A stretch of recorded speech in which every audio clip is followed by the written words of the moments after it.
told copy kune vanhu vakwewe andinoona kana paina someone ashare.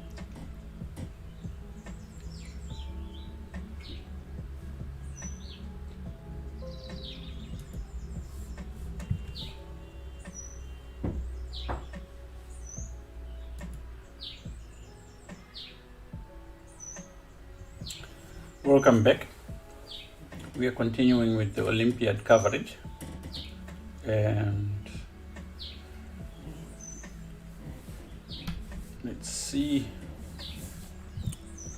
Okay, it looks like Zimbabwe lost 6-0 in the previous round. So now they are on to the next round. Yeah, let's see, round 5. Zim was playing Mongolia and we lost 6-0. So round 6, what's happening is Zim is playing against Georgia. This is a very strong team, I think, across the board. So that was for round 5, sorry. Let's see, round 6, yeah. Oh yeah, for round 6. Let's see where we are.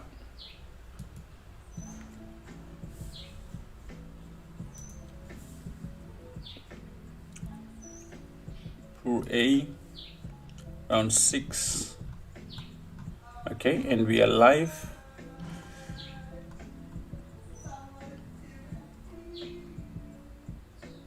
And who's board 1 here? Chigodo is playing. We've seen a lot of Chigodo's games, so let's look at Mapranga, Vitalis. Vitalis Mapranga is playing white.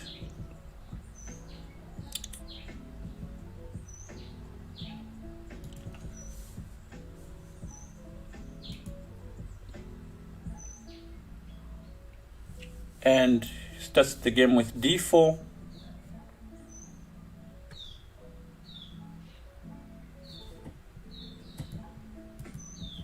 Knight f6.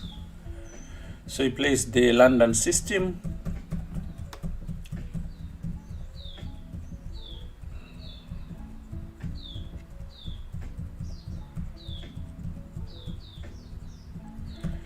Okay, so let's see, go back a little bit. There's something very funny here. So he goes bishop h6, rook d1, knight f4, knight e4, rook d1, or queen d1, rook d8, queen c2, goes b3. Why is he creating this weakness? The pawn on a4 is protected, it's fine. So there's no need to make a pawn move to protect it. What you should be thinking about is which one of his pieces is the worst placed piece, and the bishop on g3 is a good candidate for that. So maybe improving that bishop to h4 makes sense. But anyway, he plays b3, it's a weakness, he goes b5.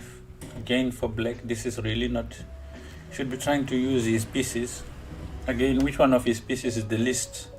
The d8 rook, so knight df4 makes sense. But here he goes b5, take, and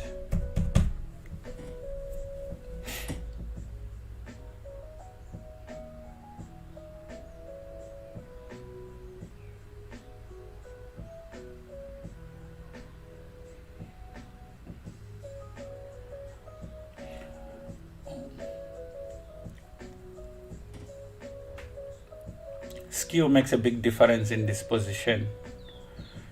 So white has some ideas to neutralize the, you can see that black's pieces are much more aggressively placed here. You could play b4, knight takes b4, queen b1, utilizing this pin.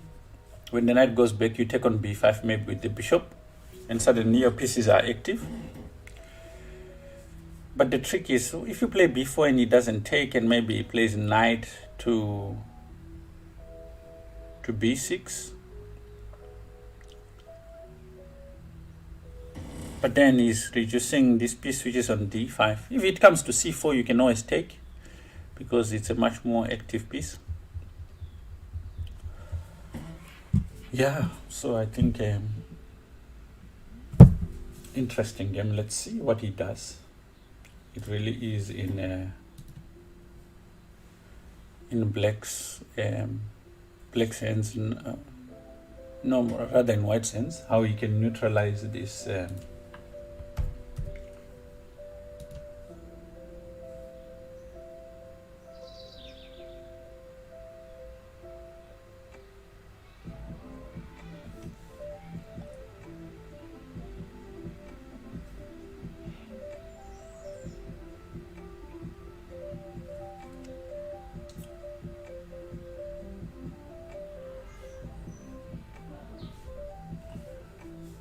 Let's see how he deals with this.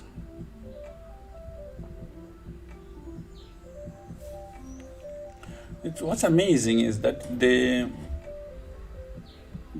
player playing black, he's got 14 minutes on the clock, whereas Vitalis has got 3 minutes, and he's still chowing more time.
Let's see the way he did it.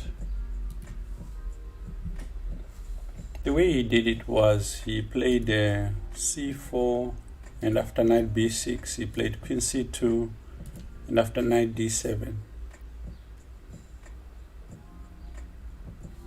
putting pressure on e5. So now he needs to maybe activate this bishop, just attack e7, bishop h4. Let's see if he can find it.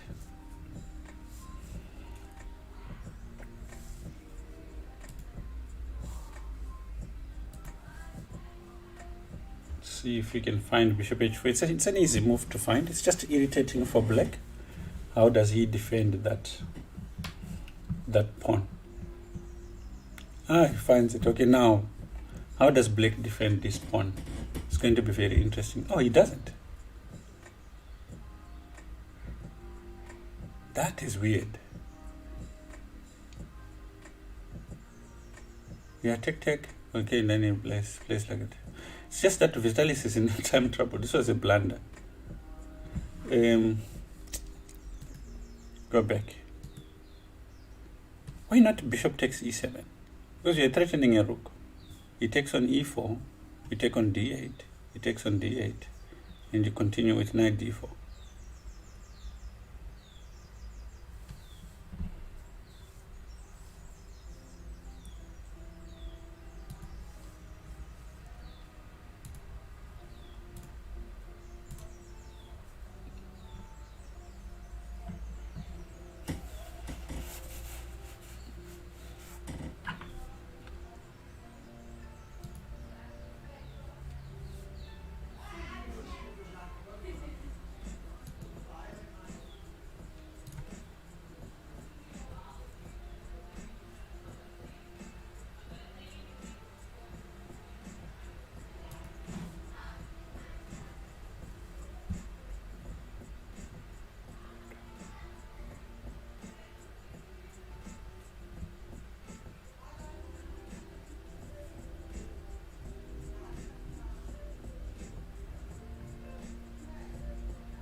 He went rook d2. Oof. Now you have to play queen b1, and the position is so defensive.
Yeah, these bishops are just dominating. This game is actually gone.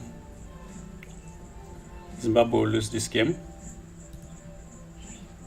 Let's see. Yeah, these bishops are just dominating this game.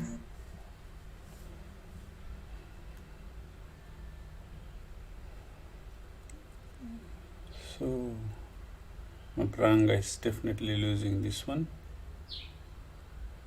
Georgia. Let's look. So Mapranga.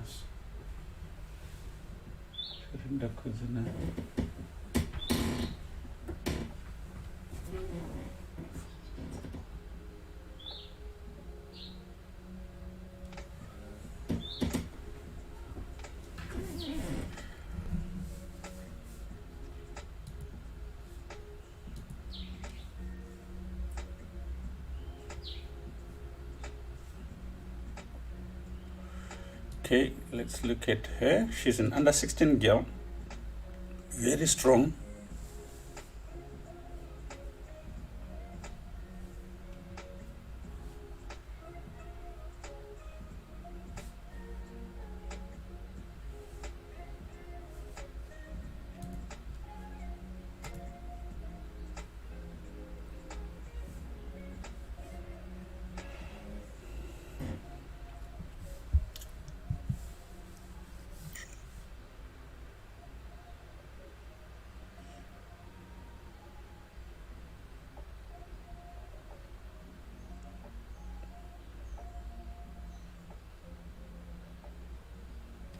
So she threatens bishop f6, and there's not really much that black can do about it. And she's got quite a bit of time also. 5 minutes to 4. Now the constant struggle that's probably going on in your head during a game like this is the fight between strategic concepts and tactical move-by-move considerations. So over the board, this decision is not easy to make. Should black continue taking on c4, which looks like the most practical continuation, opening up for the pieces, but then possibly allowing this bishop f6, gf6, damaging the king's position. So it's going to be interesting to see if black allows or prevents. Okay, yeah, that's more like a human move, but now this is just a terrible mistake because now bishop takes f6 is even stronger. So she should just take on f6, gf6, and continue with knight f5, and we've got a possibly winning attack because the pawn can't take, the rooks are hanging. So now let's see if she can find it.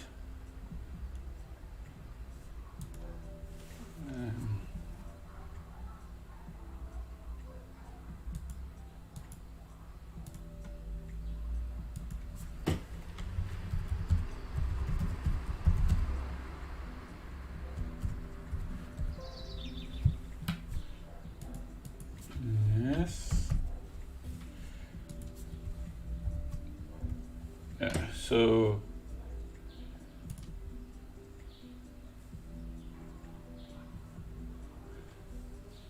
okay, let's see if she can find that. I've put a simple poll for you there.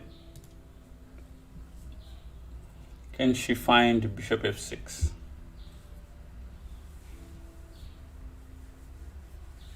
She finds bishop f6. Refi. This girl is the current national women's champion for Zimbabwe, and she finds knight f5.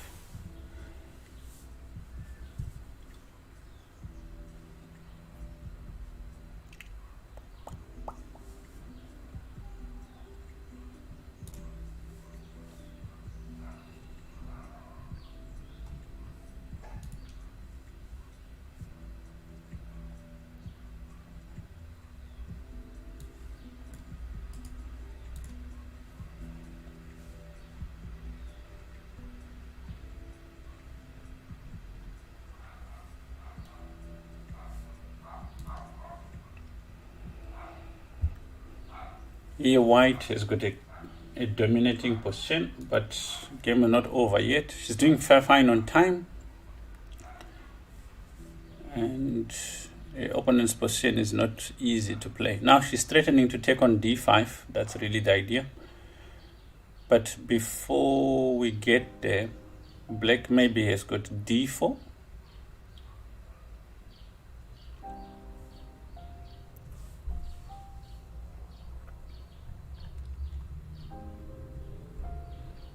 Can black find d4?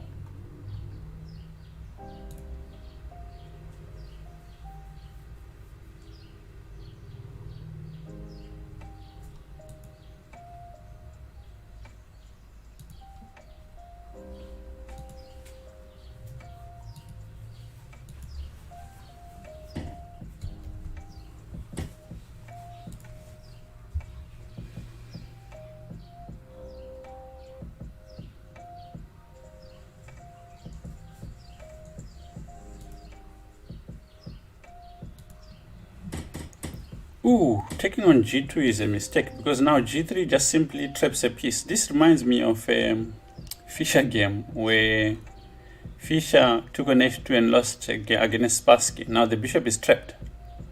What was she thinking? Queen e5, then bishop h3, supporting the knight, and threatening knight h6 check in some lines. But this is quite fundamental. Ah, I see. Yeah, but still, like, this is wrong. Bishop h3 supports the knight. Or would she continue with knight h6, king g7, then queen takes?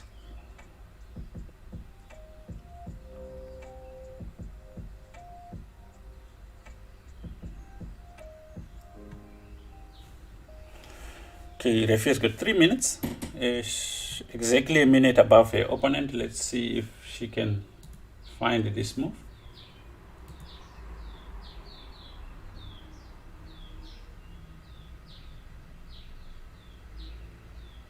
The knight on c3.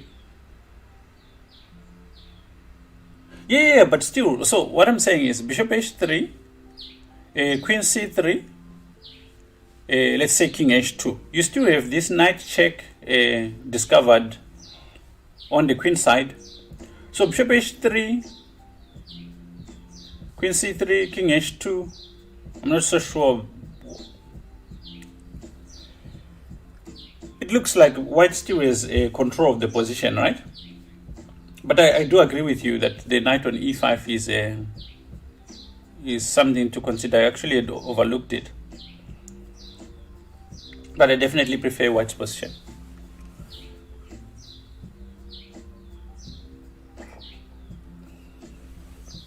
And I think at this point also nerves start creeping in. It's very difficult to maintain a level head under the pressure.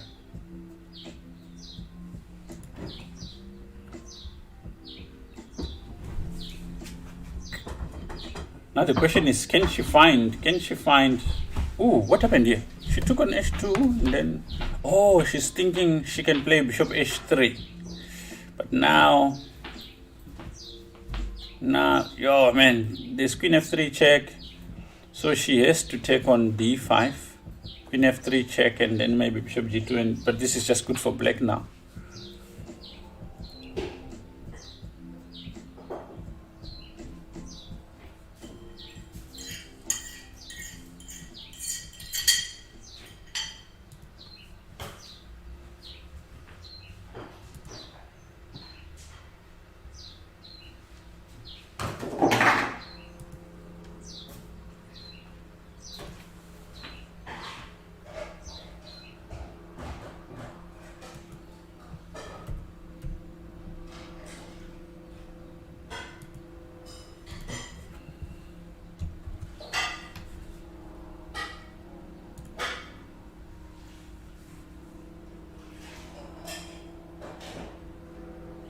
Yeah, this is just terrible now. She has to play knight d5, sacrificing a pawn perhaps. Maybe she gets back the d pawn, but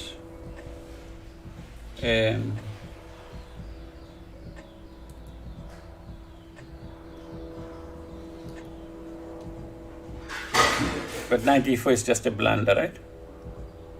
Because now, after knight e5, how do you keep this knight solid on? She just went from a winning position to a lost position. Ooh. From what I've seen in this tournament, most players can play the opening very well and probably even accumulate an advantage, but converting is one of the biggest weaknesses or weak areas for local players. And a lot of work needs to be put in that. Even the ones playing the top boards, converting is a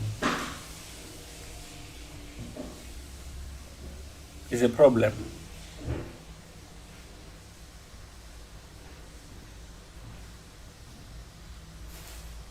Yeah, now black is just in the driving seat. The pawn which seemed like a weakness a while back is just now a source of strength.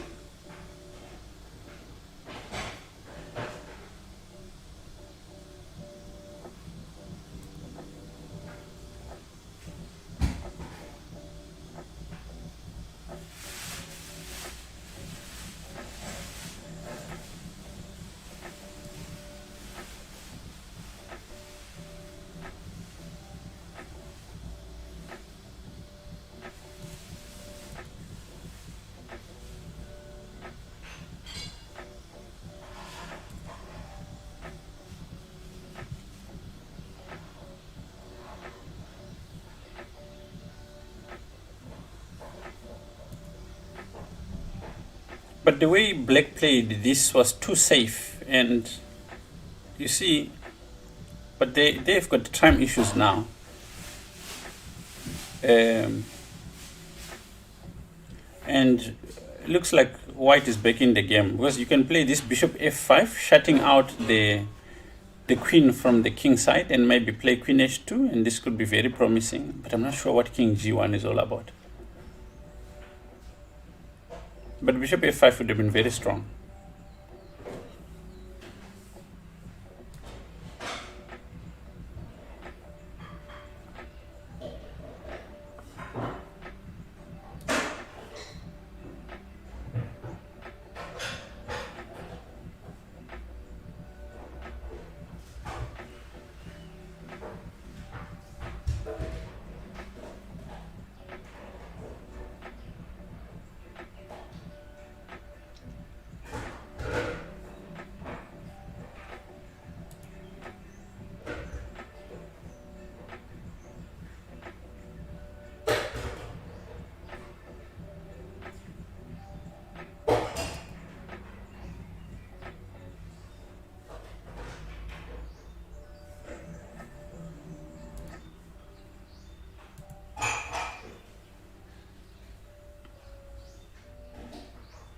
Of course, as you get to this point, the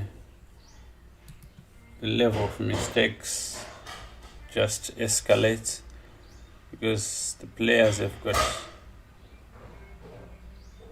oh, the bishop got lost somewhere.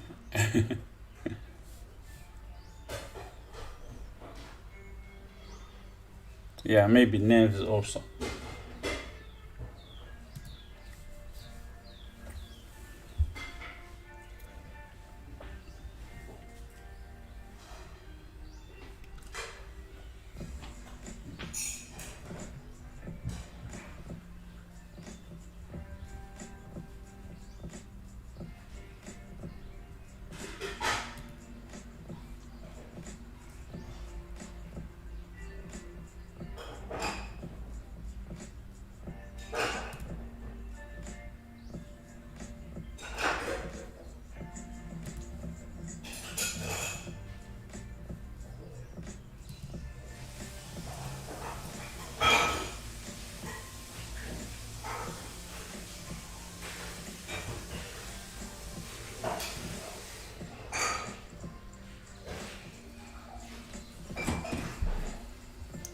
Yeah, she's just lost here.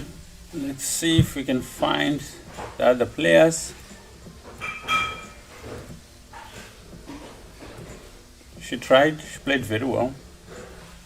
But again, it came down to conversion.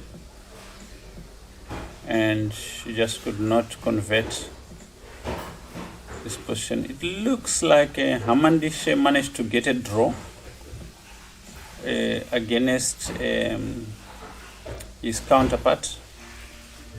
There's no upset in this game. Let's see how that draw came about. D4.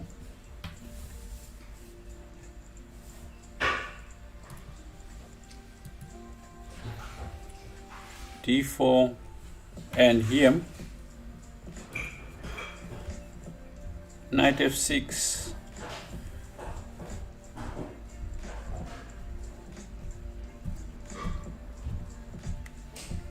Okay, castles, take, knight goes to E7, C6, E4. I think the correct continuation is yes, Queen F4, Bishop here, Knight F4, and this knight has got this nice square on D5, G6. What? Take on G6, goes to B4. Oh, discovering the queen against the queen, taking on F3, sufficient compensation. Queen check, and Black played very well. Black should be winning. Yeah, I don't know.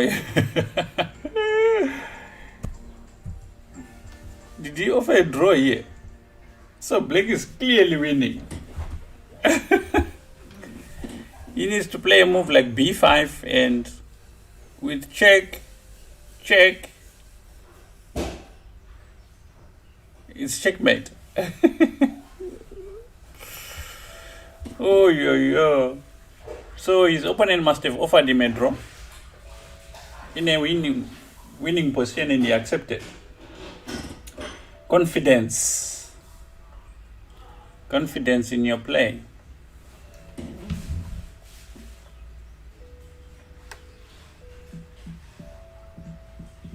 Wow, I cannot believe that.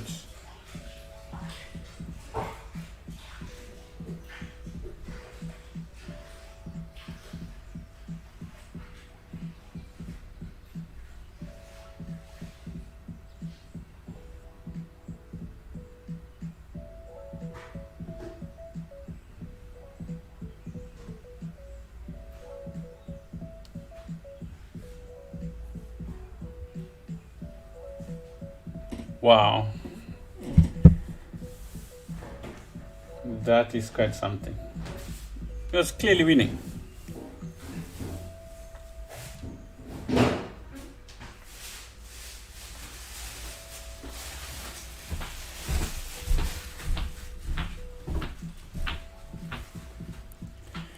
Okay, let's see what's okay. So that was Cyril, that was Mdo, that was Vitalis. Let's look at Charinda. So this was a D4. Check Bogo.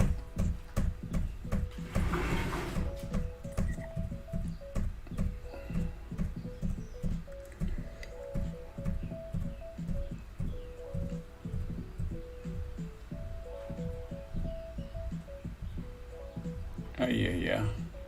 So it's just a walkover.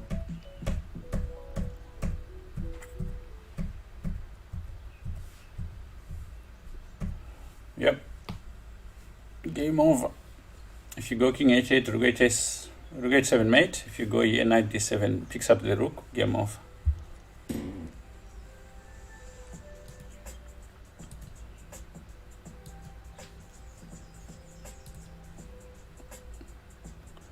Okay, so what are the games that are still remaining? Okay, there's this game by Wei Yi. You just finished. Wei Yi won.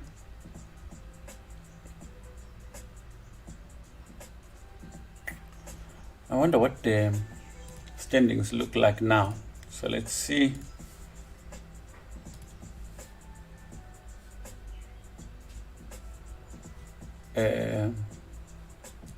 So round 6 is what just completed. So this means that Pool A rounds today are done. The next games start in about 20 minutes. And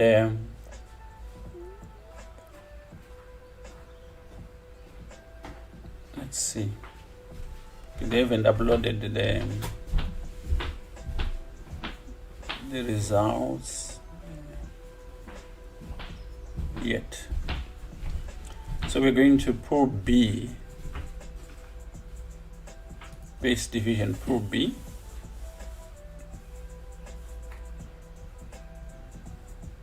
No, Pool B. I think it's this one. Top division Pool B.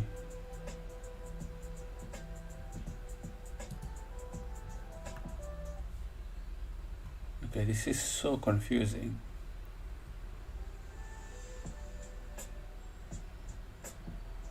Neymar. It's not that group. I think it's this one. Okay, so yeah, so this is the next one which we'll look at. So this is South Africa. The one we just finished with now was Pool A. That was the group with China, India, Germany, Iran, Indonesia, Uzbekistan, Mongolia, Vietnam, Georgia, and Zimbabwe. So now we are going to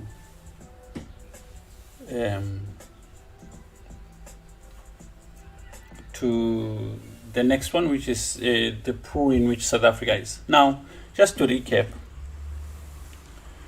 each team consists of 6 players in a mixed format with a minimum of 3 female players and 2 juniors. Specifically, each team must include at least 1 under 20 and at least 2 women, at least 1 girl. So if you've got 2 people under 20, 1 boy, 1 girl, it must have at least 2 women as a team. So you can have your under 20 girl, and you can have in your open section or in the somewhere a woman. So it's compulsory. So the teams may have up to 6 reserves plus a team captain. Time control is 15 minutes plus 5 seconds increment per move. The event is in stages, so it starts with like 16 sort of pockets, and it keeps on reducing. I think in this particular stage where we are, 3 teams advance to the next stage.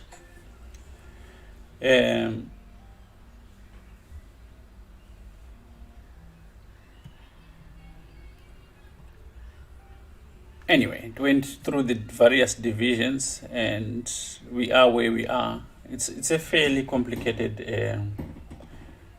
process, but Anyway, we are here for the games. Okay, so out of this last round which happened, if we look at Pool A,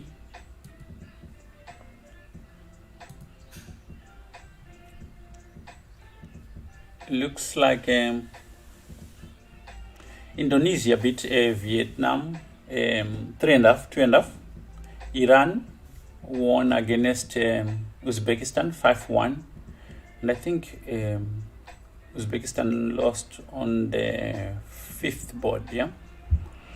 India drew with Mongolia. That's a big upset for India because it was expected to beat Mongolia. They outranked them pretty much on every board. So what happened there? Gujarati Vidit lost, which was a huge upset. I think they've got a 200-point difference. And then Munkau, Aravind won, yeah, Aravind is quite a... Koneru lost. Yeah. This was a big upset for India. And then Vaishal lost also. Pragnanda won. These are two geniuses, these boys, Pragnanda and Aravind. And then Divya Deshmukh. So their young players really rescued them in this particular round, India. Zimbabwe lost 5.5 to half. So they lost on board 1, they lost on board 2, board 3, board 4, and then drew on board 5. That's Hamandishe.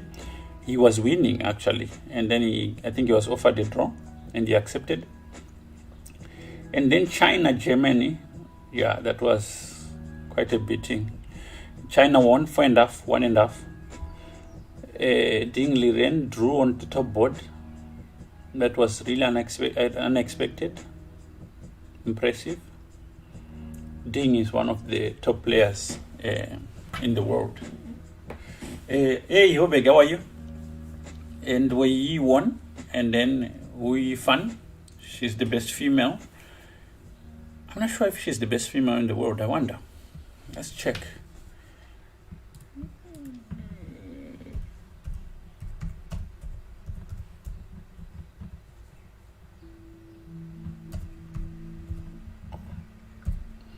Okay. So Ifan is, Ifan is currently the best female in the world, followed by Koneru Hampi of India. And they've got a difference of almost 100 points. And, okay, going back. So Wei Yi won, Yifan drew, Tan Zhongxi drew, Liu Yan won, and Zhu Xine won. So that was a tough outing for Germany. Okay, good. So let's look at the Pool B pairings and let's make some predictions here. So Pool B pairings, we have Spain against Netherlands. Spain is pretty much outranked on the top boards, but at the bottom boards it's open season. In fact, I think Spain is better. Oh no, Netherlands is better. They just outrank them on the top boards. I'm not sure why Giri is not playing, because Anton is not a weak player, and Shirov is not a walkover also. It would be interesting actually if, yeah. Okay, and okay, I think I'll put my bets on Netherlands winning that. Then Norway is playing Kazakhstan. These countries will stand at the end, usually very strong. They're usually quietly strong. But okay, so Norway played yesterday. I wasn't really impressed. their lower boards will fail them, so I will put my money on Kazakhstan. Hey, Greywood, welcome back.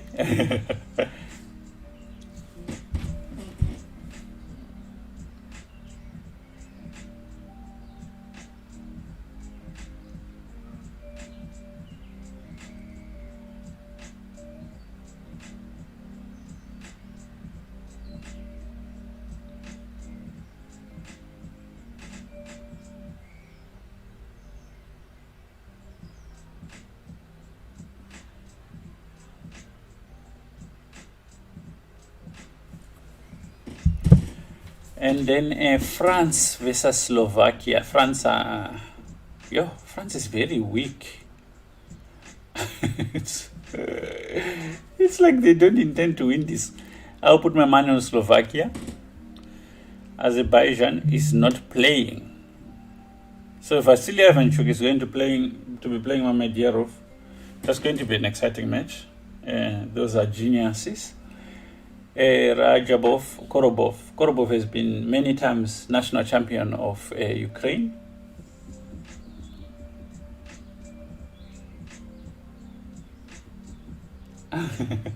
Welcome, Wobek. Blitz and total war.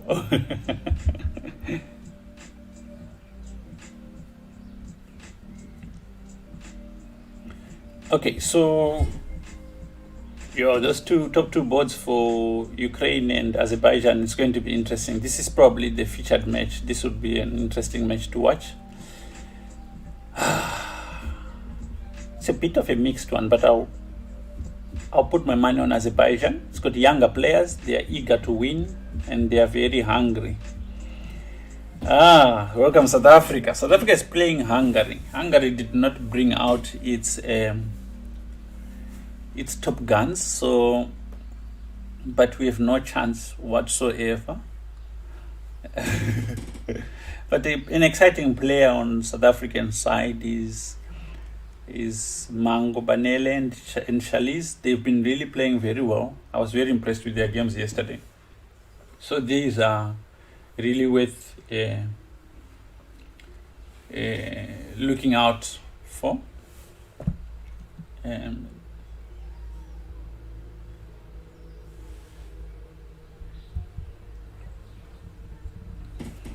This is going to be exciting. So I think we'll follow Chalice's game first, because yesterday we followed Mango's game.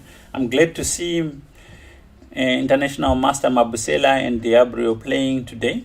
I think this is their first games in this tournament now, so it will be nice. And Nina Marie and Jesse. I don't think Jesse had a good time yesterday, but let's see today. Hopefully it's a better day. Let's see if they've put pairings for Pool B.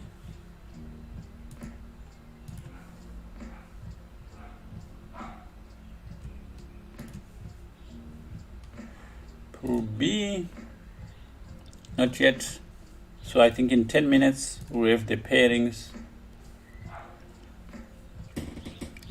Okay, so what to expect? Let's see. So I think the pairings work like this, right?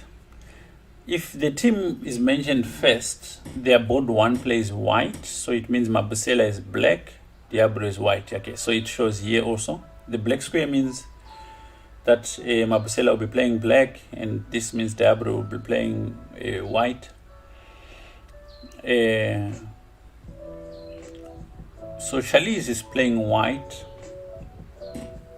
What to expect? Chalice showed quite combative chess yesterday.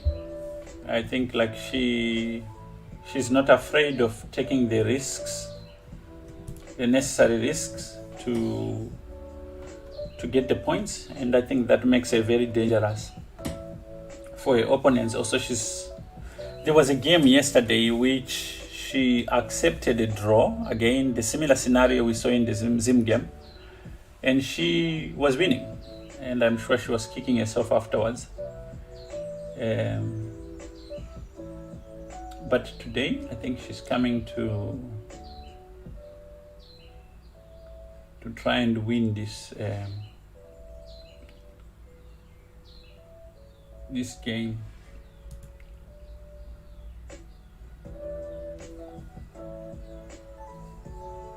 To try and win this.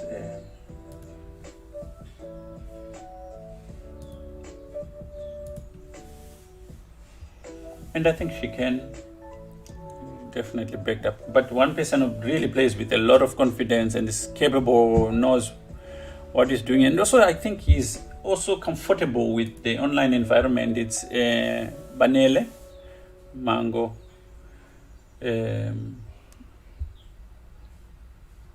Is really, him and Keith, I think, excel on online chess in general. It's their natural habitat. So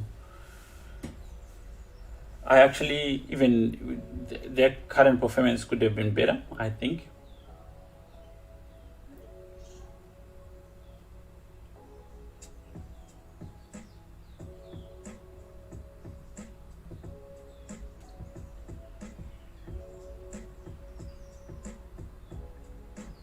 Let's see how they do.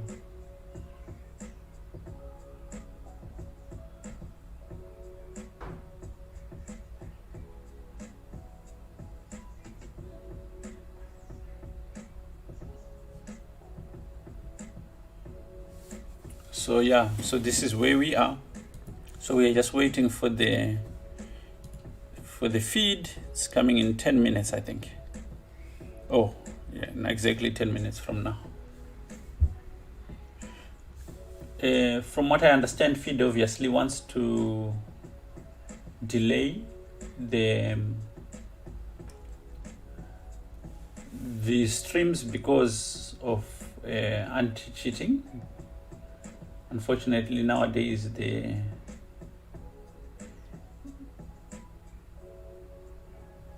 technology has progressed so much that it's so easy for cheaters to cheat. So they're being extra careful. Okay, let me just get a glass of water.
you tell us about your draw against the 2200?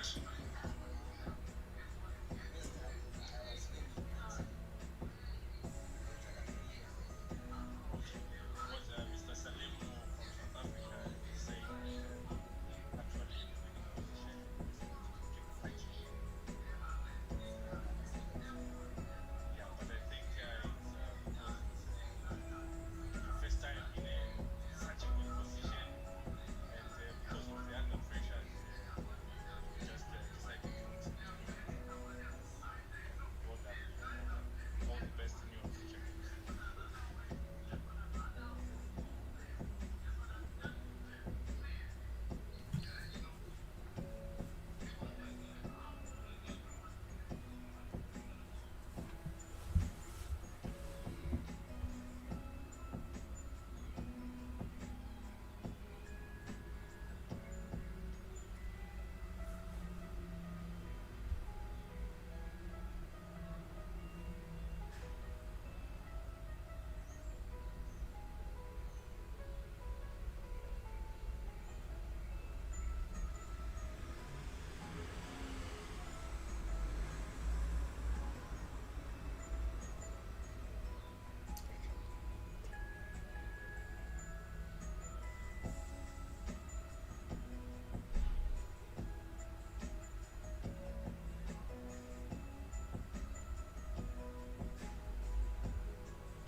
Okay.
Okay, and we are live with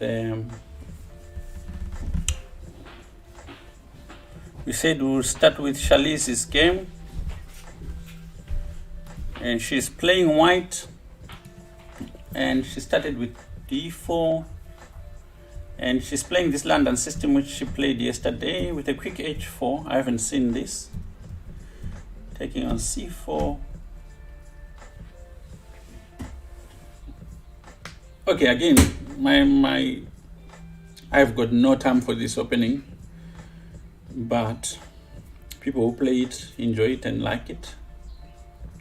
The problem with it is if you meet someone who knows what they're doing, it's going to be very hard to get any form of advantage. And here, white really has nothing. h4 looks out of place, and black already has sufficient counterplay here. It's black's turn to play, so you just collect this pawn on c5.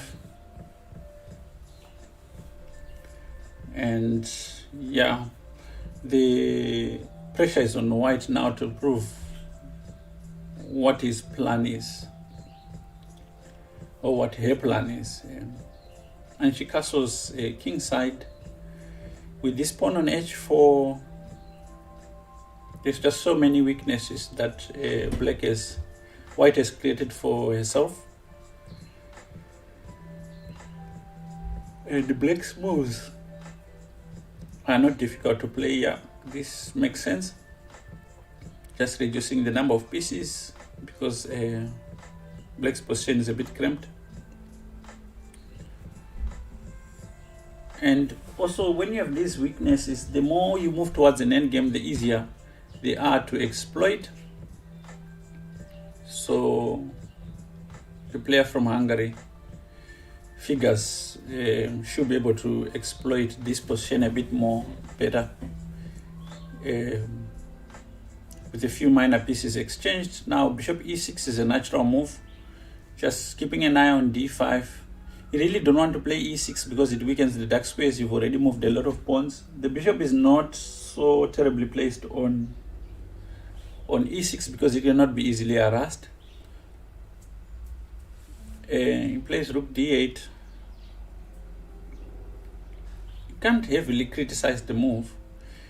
There is certain possibilities which are now there because the rook is on d8, e4 being one of them. Now you can play knight e4, so not bad. This position though still is very difficult for white to play because his pieces struggle for good squares here. But maybe he could rook d1 or rook fd1 are easy moves to get in, considering that it's a rapid game, so you really don't have that much time to find deep maneuvers, so you need to make the natural moves as quickly as you can. And it goes rook fd1, and yeah, counter attacking on c2. That queen is not going anywhere.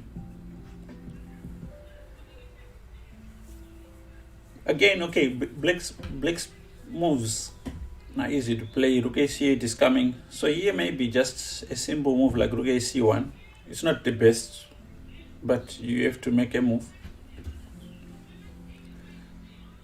But Shalice likes more active moves, so she'll probably find something other than defending a pawn here.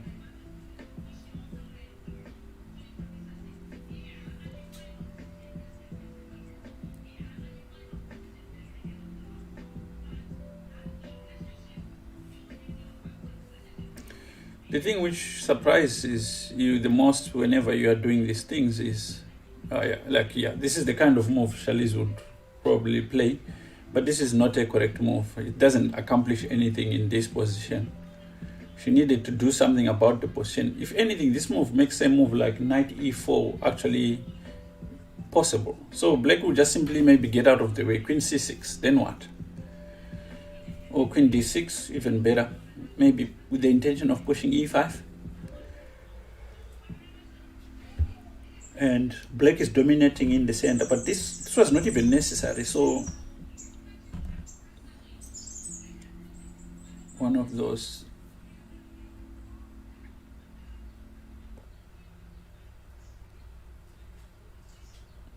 Yeah, the reason why queen c6 was probably better was you didn't have this knight b5. I'm not so sure. Knight b5 makes things complicated, and this is the kind of position that would probably suit Charlize here. How do you answer knight b5? Because it does have a threat.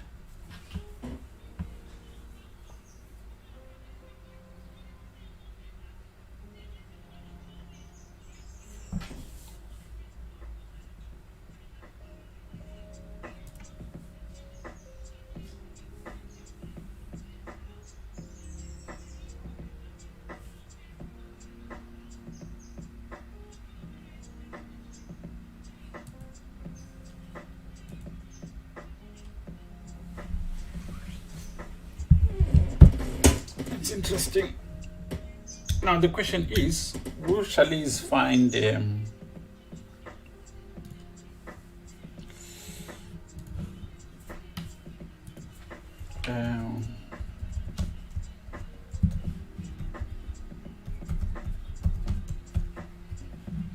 will she find knight b5?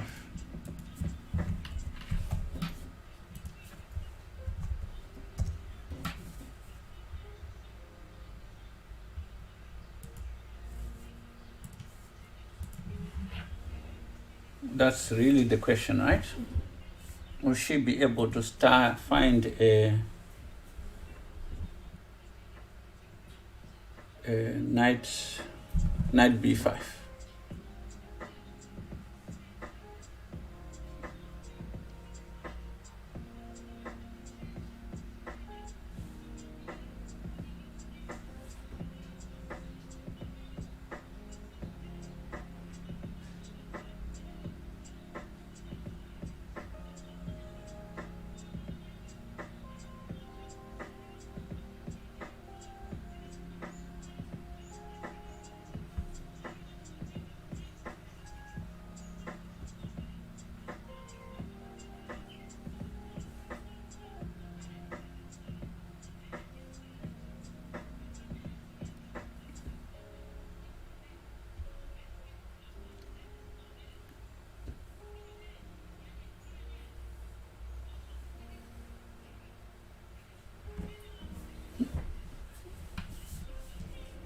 Yes, Greywood, you can definitely join me.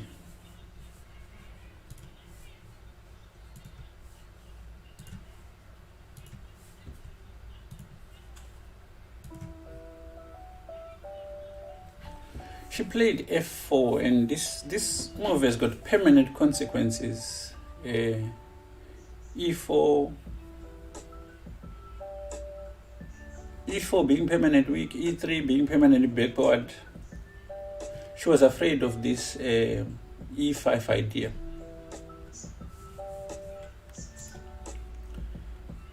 But I think this is the least of your concerns.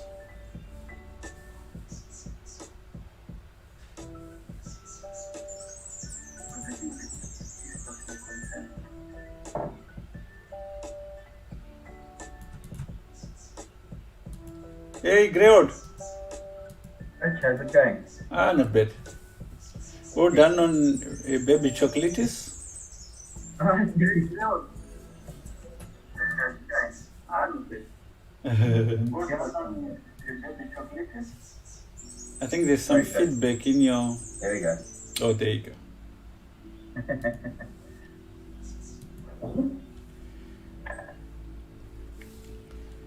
Okay, so you can see that a6 was to prevent this knight b5 idea. It was a very strong idea. She missed it. I'm following the Charlize game. Is it on that same links as yesterday? Yeah. I'm going to share the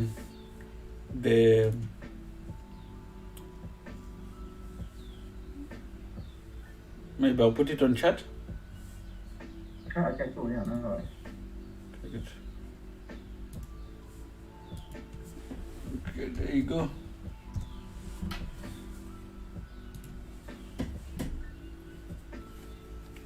Okay, so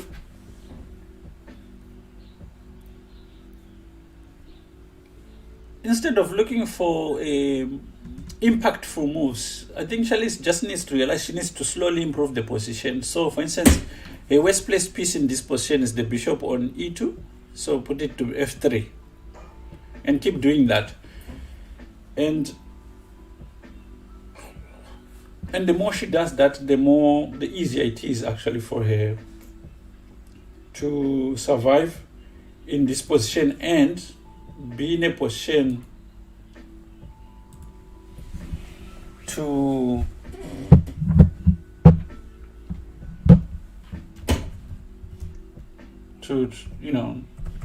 she gets stronger as the time gets low also.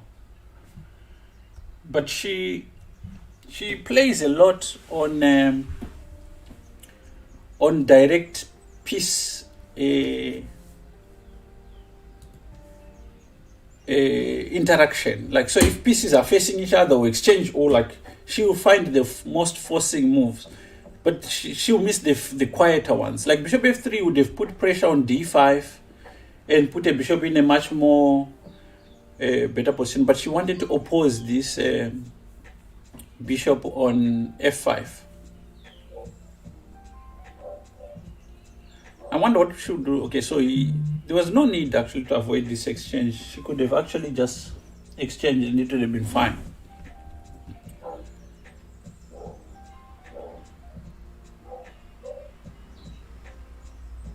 Do you know what she doesn't understand in this position, Greod?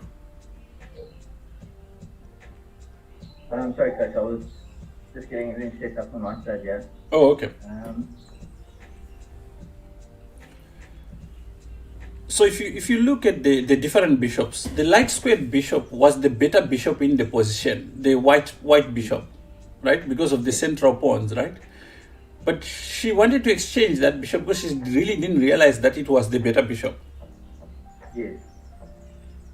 Now it's off the board, and the position is that much easier for black. So it goes e6. Now there is a tactic here which could be very handy for white. It's bishop f6, bishop f6 followed by knight e4. So now maybe we should ask our chat if she can find, can she find bishop f6?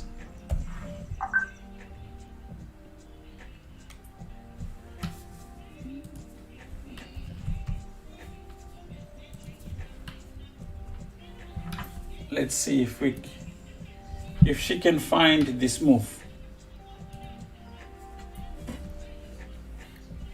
Let's see if chat can help.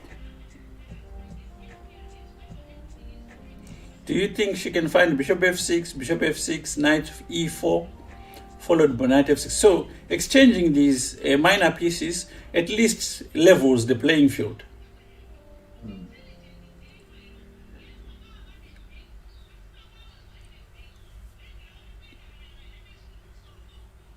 But as the time starts slowly ticking, seeing these moves become more and more difficult.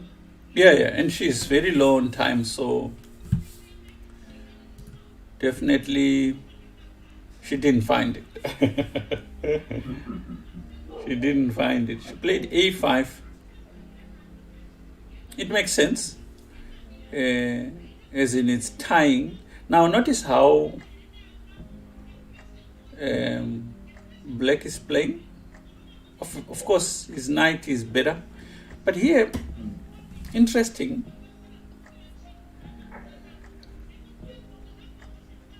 So to take would be a mistake, but rook a4 is reasonable. Just letting him exchange if he wants to, letting the opponent exchange if they want to exchange. Yeah. But again, she likes being able to dictate how the game is going to go. So it's going to be interesting to see how she responds to this.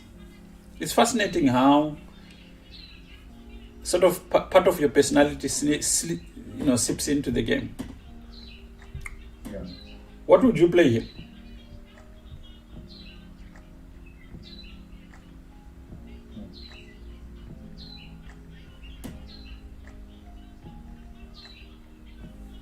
I'll probably end up saying bishop e7. But, Bishop what? Bishop takes. bishop e7. Yeah, bishop takes. Yeah, this is a terrible move. So it doesn't really do very much, does It it? doesn't do anything, yes. Well, why would you take on g7 though, if you know that to take is a mistake?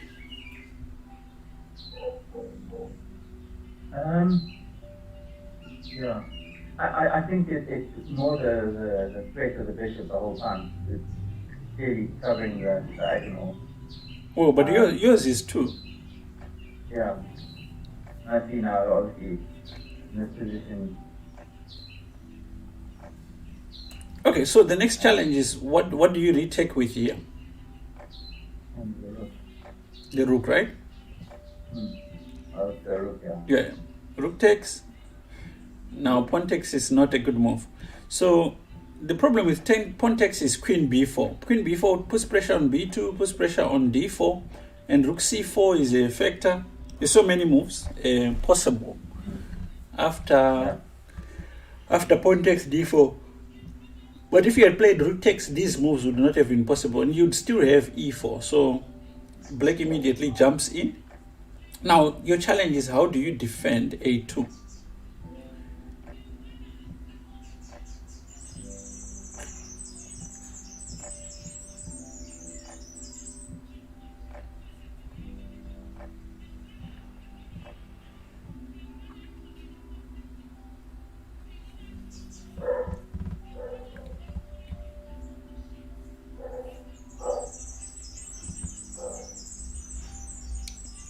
This queen b4 is stronger than what white anticipates or thinks. Yeah. I'm just analyzing the position as hard to. Yeah, okay, yeah. I'm very impressed she can actually find this. So black just wins a pawn here.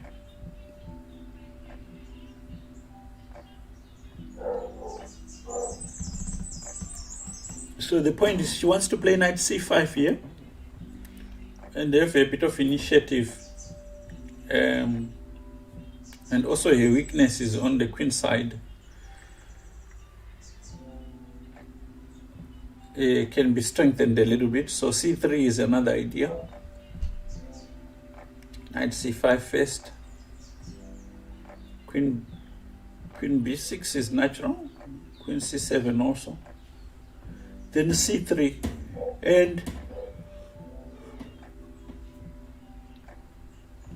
and I think white thinks she's relieved a bit of pressure, but she's just a pawn down with no counterplay.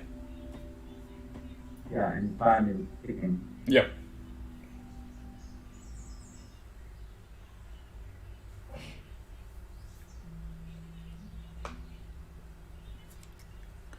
It's ticking down fast.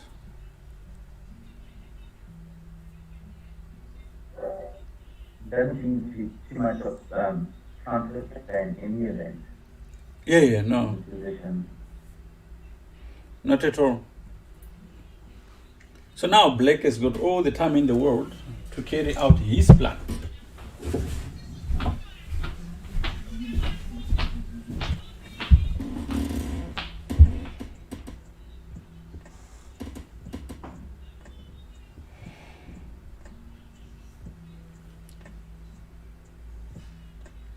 Wow, there's an interesting idea here. I thought black could actually sacrifice. So there was rook takes c5 in the previous move. So here, rook takes c5, pawn takes c5, queen takes c5 with check, right? Yes. With two pawns for a knight and a continuing attack.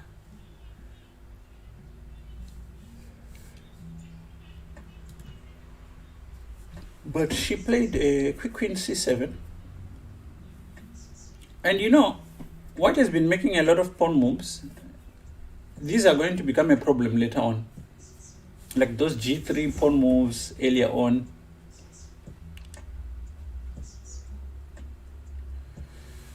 So b6, knight here.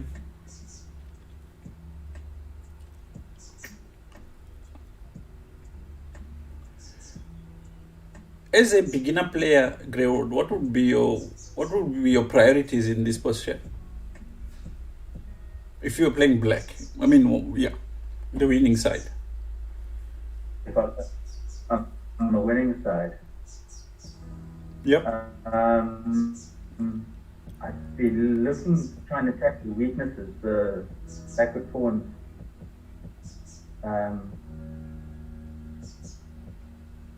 And not trying to explore. Yeah, I wouldn't want to exchange. Sorry, I'm just trying to understand these knight moves. Okay, so this is that's why I asked you that question. It's called schematic thinking. He asked himself, there's nothing that white can do, right? So if I could pick up my piece and put it anywhere, where would I want to do it? And I think he managed to find that this c4 square would be the most amazing square. So he started this journey to come to c4. Okay. Yeah, there it comes. The only way to defend it, that was to push b3, right? Yeah, but now b3 would create weaknesses, right? Yeah, exactly. I suppose once those decide the difference between the weaknesses created and the strength of the knight on c4. Yeah, and here knight c4 would be too. You would have hurried a little bit, so you can play b5 first, so that because the problem with knight c4 is the rook can sit on b5 and play b3, and then b6 is a weakness. So rather you can switch gears here. Go b3, go b5, and then go a4, fixing the weakness on b2. Anyway, it goes for this. It's not the best, but it's not losing though. So queen takes. I'm sure white played queen e5 to exchange these pawns. If he's not exchanging these pawns, this queen, sorry.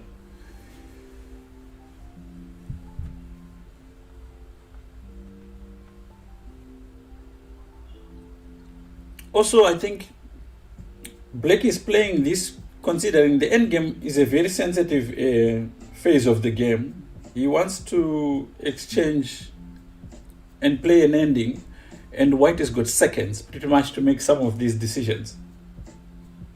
Yeah, I think that's the key in this position. If you're experienced and you know your position, there's no need to hurry. Exactly, yeah. Just strengthen.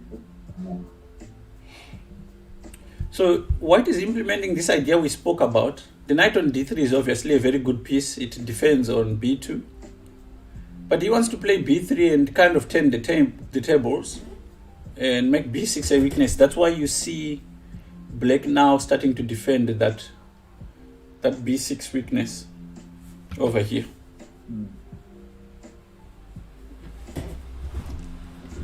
I got an email yesterday saying, oh, when you explain some of this stuff, can you point out the squares? I forgot it.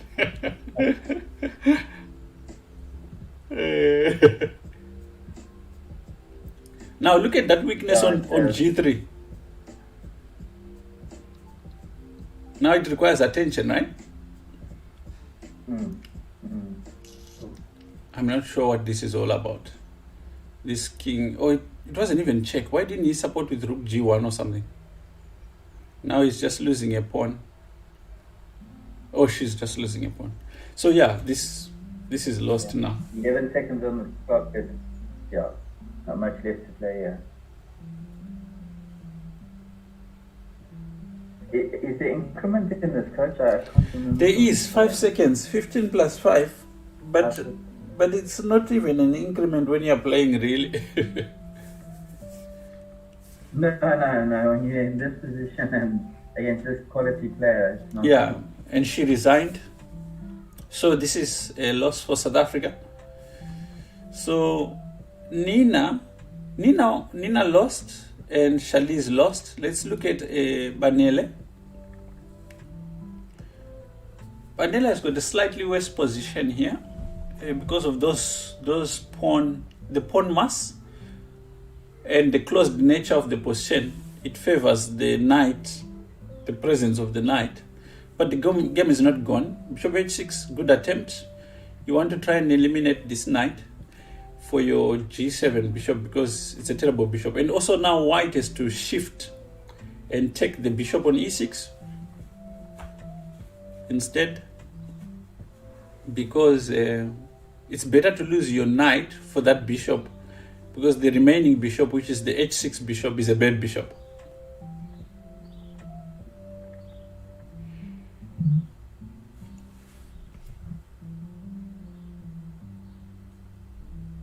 Okay, that you at Vanelli's game, right? Huh? Yeah. Yeah, but oh yes. I'm still trying to get to the game. Oh, I see. There we go. But here, not exchanging those bishops, you might end up regretting this decision.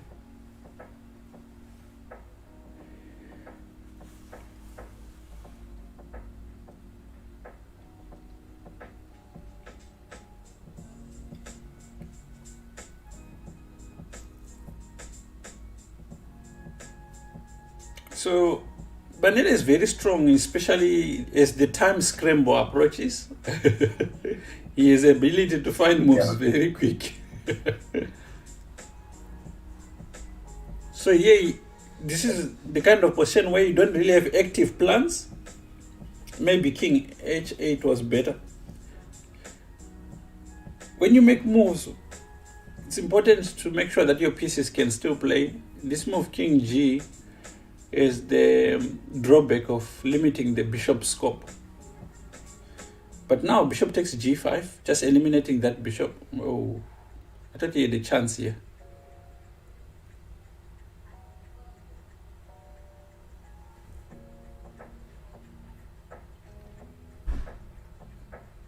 This weakness towards the dark squared bishop, you see it a lot in people who play the King's Indian and fianchetto positions. They don't like losing that bishop, even if it's bad.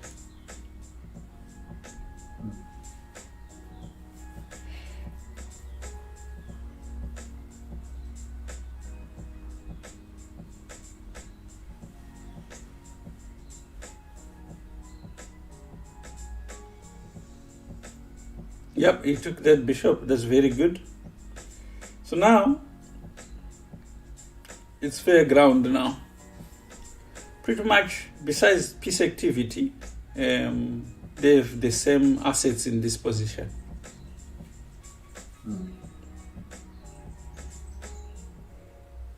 And black might just actually be better here, because the pawn structure of white has been compromised. When that capture on g5 occurred over here, you got these doubled pawns. And this might turn out to be the dividing factor. The b7 pawn is weak, but the problem is you can't increase pressure on it. And here queen e7, this could be a tacit offer for a draw. You know, bishop d3, queen e6, bishop queen e7. And now these moves, these backward moves are mistakes. Because now queen d5 and black is taking pole position. Yeah.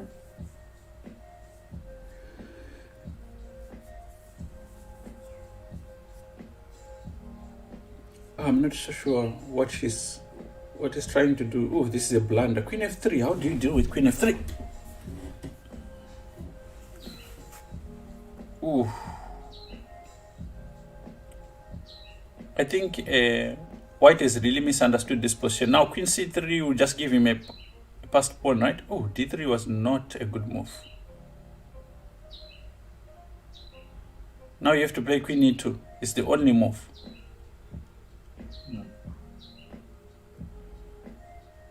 queen e2, rook e2, and then with the idea queen, it gets very complicated. I mean, there was an easy move to play. But in time trouble, you see, white has got 5 seconds. Can you find the moves? You have to take on e2, take e2, and then play queen c3 with the threat of e6 check. Now king g8, preventing just the discovery. So the king moves out, and white's threat is to play rook to d1 and promote. I think Banele got really attracted with this idea, but it wasn't the best. There was a better, easy winning move, queen c3. Ooh, did he miss this? Oh, yo.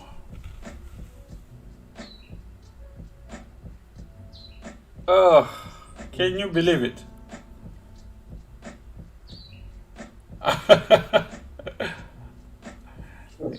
It's like watching seconds from disaster. Oh, yeah.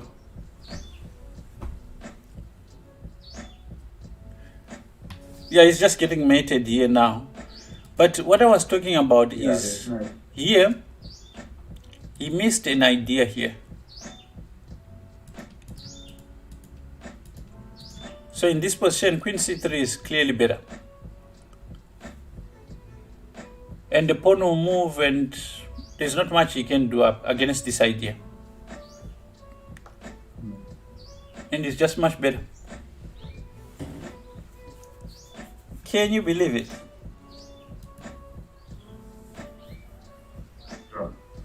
So let's see what happened. Mabusela lost to Victor Edos. Jesse February lost to Garcia. Trisha. Banele lost to Kozak Adam. And Nina lost to Dimitar Dorina. Shaliz lost to Gara Anita. And yeah, that was the team. Let's look at Mabusela's game. Knight f3, knight f6. Mabusela is a very solid player. He's very much comfortable in long games, which require strategic considerations. He's very strong also in the end game. And he's a player who plays certain openings for years. So, in all likelihood, when he plays an opening, he really understands it.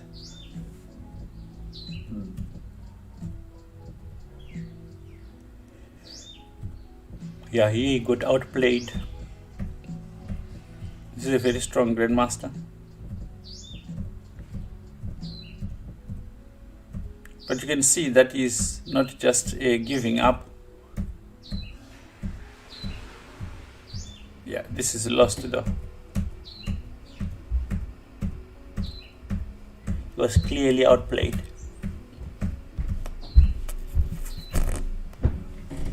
Yeah. Yes. Opportunity to play these games against the caliber of players that we are getting to play against. It really does. There is a lot of benefits in the big picture. I think. Yes. Have these kinds of course. exposure. Of course, especially during this COVID time, I think a lot of players have gotten exposure to playing against stronger players. Unless you've actively said, oh, I don't want to play online. I've heard a lot of arguments of people saying I don't want to play online for this and that reason. Thank you, Mr. Weingart, for following. But absolutely, that's the reason why everyone wants to go to the Olympiad. That's the reason why everyone wants to go to the World Cup, It's because you get this kind of exposure. And maybe in your habitat, you're like the strongest fish or whatever it is. And then you get there, you realize there's sharks.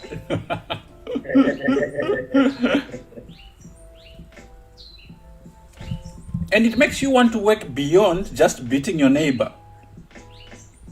Great. Yeah. Yeah.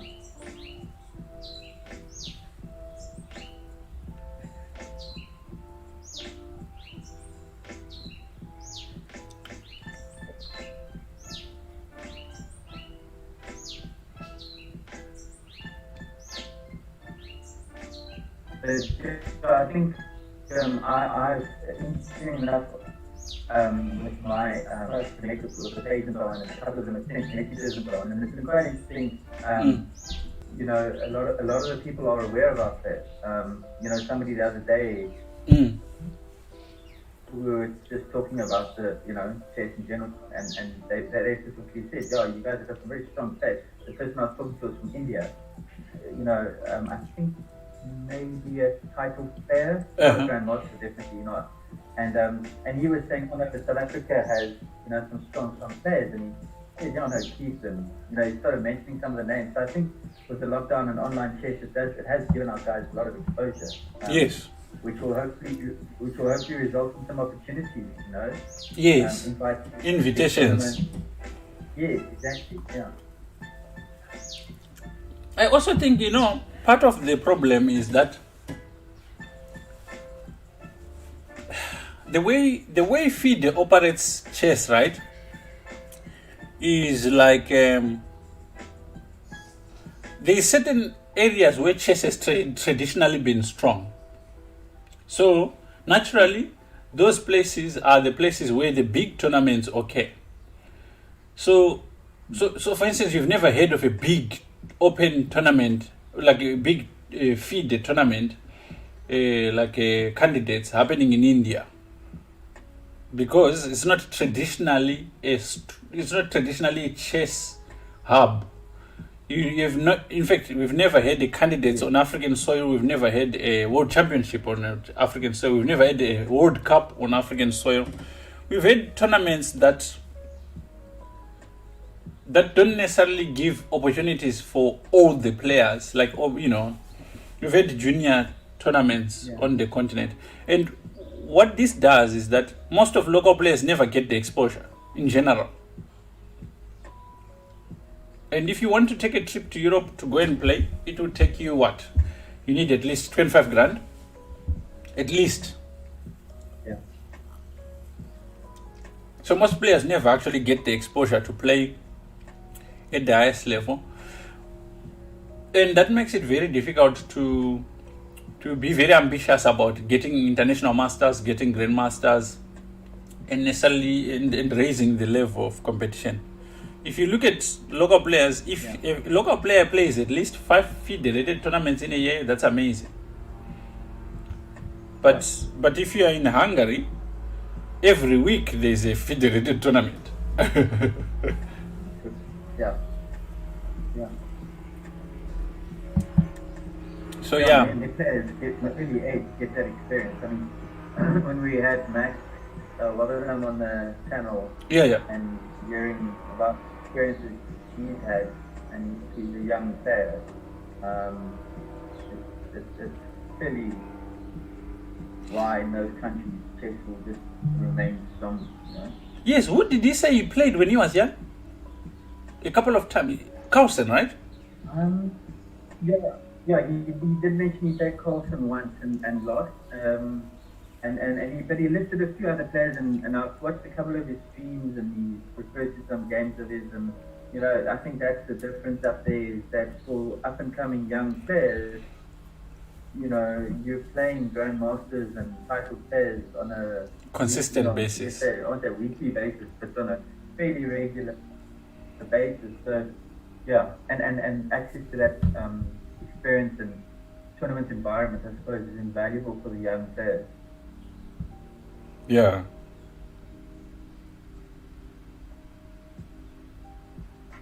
But I suppose the more we're competing in these events and trying to, you know, hopefully more exposure we can get, and players can get more experience when you get over the board.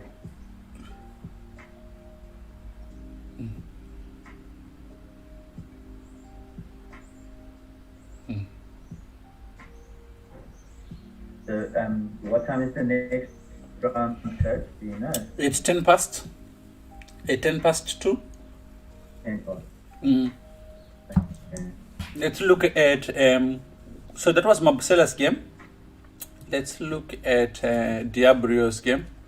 He's another highly underrated player in South Africa. Very gifted and hardworking. I don't see his game here. Where is it? I think it's the first one. Oh, yeah, this first one, yeah. So he was playing white. He went d4, d5, c4. So they played the Slav. This is called the Slav Shebanenko. Okay.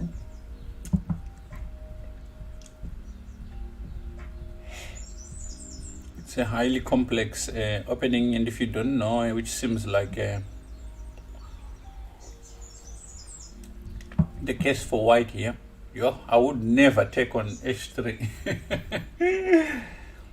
Taking on h3 is a big mistake, especially if you follow it with queen e2. There is a tactic here.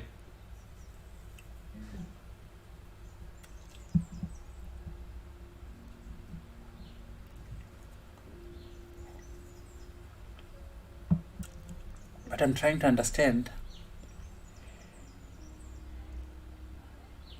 Okay, so this position grilled. Black can take on d4. And it's such a beautiful Sorry, move. that's what move number you at? You know what I should do?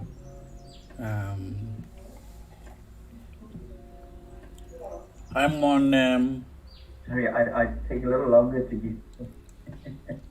all right. No, what I can do... Okay, let me do it like this.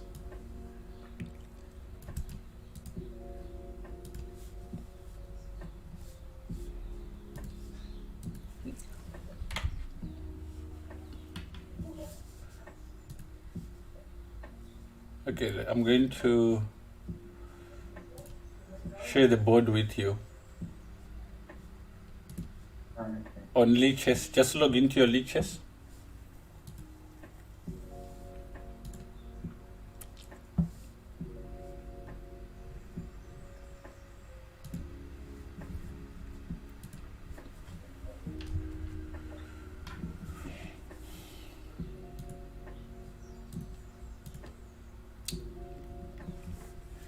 This game shows you how... The whole setup of this.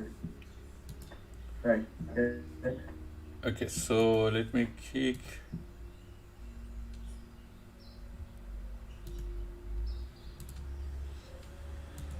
Grilled. Old wizard. There you go. Okay. Awesome. Okay, so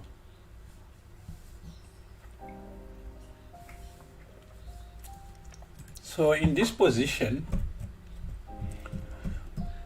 so what I was saying is like here. So Diablo played e5, and this is not the correct idea here. e5 is much better. And I understand what his problem is. So if you're going to play a system like this, you must not be worried about that pawn on c4. Just focus on the position. So here, a5 is supposed to bind the b7 pawn, and the b7 pawn should not be able to support c4. But it's not really the most important idea. But taking on h3 is a mistake, because now there's this threat of knight g4 and mate. So to defend against that, you have to play here. And remember, black is a pawn up already in this position. So if he plays knight d7 and you exchange these pieces, he's just much better. He's looking forward to an endgame where he's got the better bishop than yours. He's got an extra pawn, and you have a number of weaknesses. So queen e2 is a blunder. And the reason why it's a blunder is because this move, rook takes d4. That's what I was trying to show you.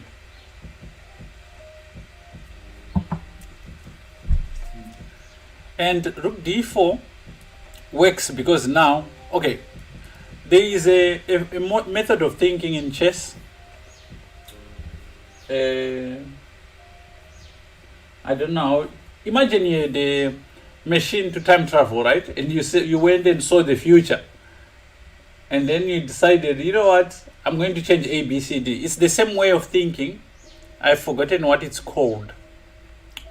The idea is that if you play knight g4 threatening mate, you play f3, defending h2 and chasing your knight away, right?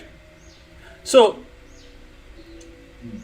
because of that, he takes here, and if you take now, you can play knight g4, and now f3 doesn't work anymore because of bishop d4 check. And whatever you do, let's say for instance you play rook here, now queen h2 mates because of this pin. Yes, I think it's called retrogressive thinking, like reverse engineering the moves. So taking on d4 weakens this, and of course it didn't happen in the game. It's such a nice move though. In the game, e5 was played, and after knight b7, rook d5, e4, rook takes d4, f3. You can see that the kingside position for white is terrible. And again, a few ideas. For instance, he wants to play bishop e3 to chase the rook away, but e4 is weak. And besides, knight g4 again is a big threat. And now after f3, knight takes e3, queen takes e3, there is no way you are going to chase away this rook from d4. And after bishop e3, if you play queen e2, there is rook d2. So you can't afford to reverse. You have to play f4 and pawn takes f4. You can't retake. It's lost. So that's why white played f3. But all these moves just create more and more weakness. But bishop h6 is a terrible mistake. Again, putting schematic thinking. The first question you have to ask yourself is, what can white do? At present, nothing. So you have the time to improve this knight and put it on d3. And if bishop comes to e3, you can even consider giving up this rook on d5 anyway. So let's say knight here, bishop e3. You just go rook b8. If he wants to take on d4, let him take, but they're still attacking here, and it's got nowhere to go. If he tries to go here, this followed by bishop d4 check is just terrible. You can't afford to play queen to e3. If you go g2, check, king here, take, and black has taken too many pawns. So anyway, knight c5, rook here,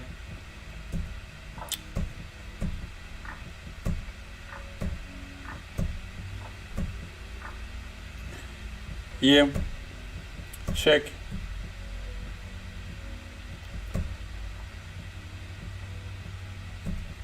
knight e8, c5. So you had to give up this knight because it's got nowhere to go. It's trapped. It's easy to overlook it. So here he goes, rook here.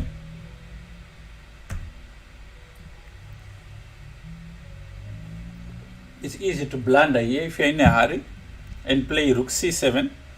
Then rook b8 is just simply better. and here take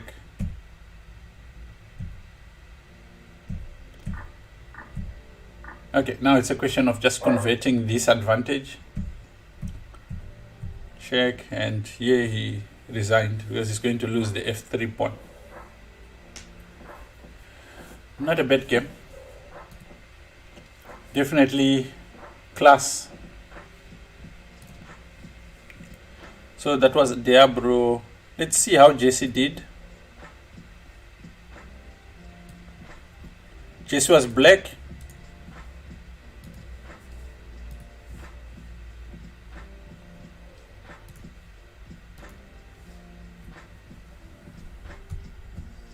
Oh, sorry. Let's call it Jesse.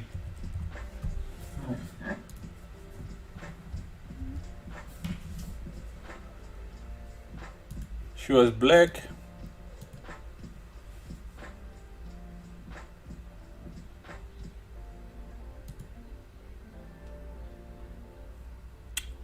Okay.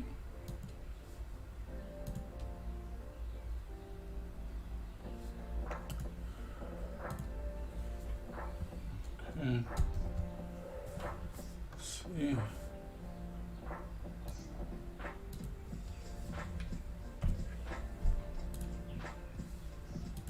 Okay, so here Jesse was black. Played this setup. Okay, so yeah, this is an non setup. Oh, this is theory. Take.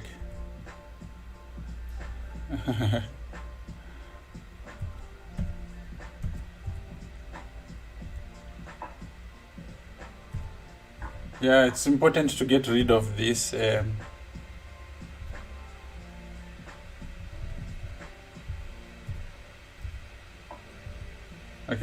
this is a blunder. H6.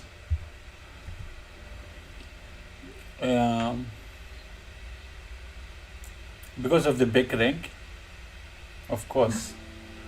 Yeah, he needed to develop this bishop. That's what she needed to do. Hey, Chopin, welcome. But she played this h6 idea, and now the rook is stuck at the back. The bishop, you can play b6 to improve the bishop. So it's just lost here. Just one blunder. And that's the hell of a game. One little mistake just gets capitalized. Yeah. And I know like how tough it is to develop to defend against these Catalan type setups, right? And I know what she was going through after knight g5, right?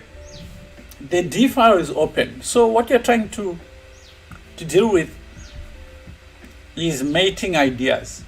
And these knights jumping around your king don't make it easier.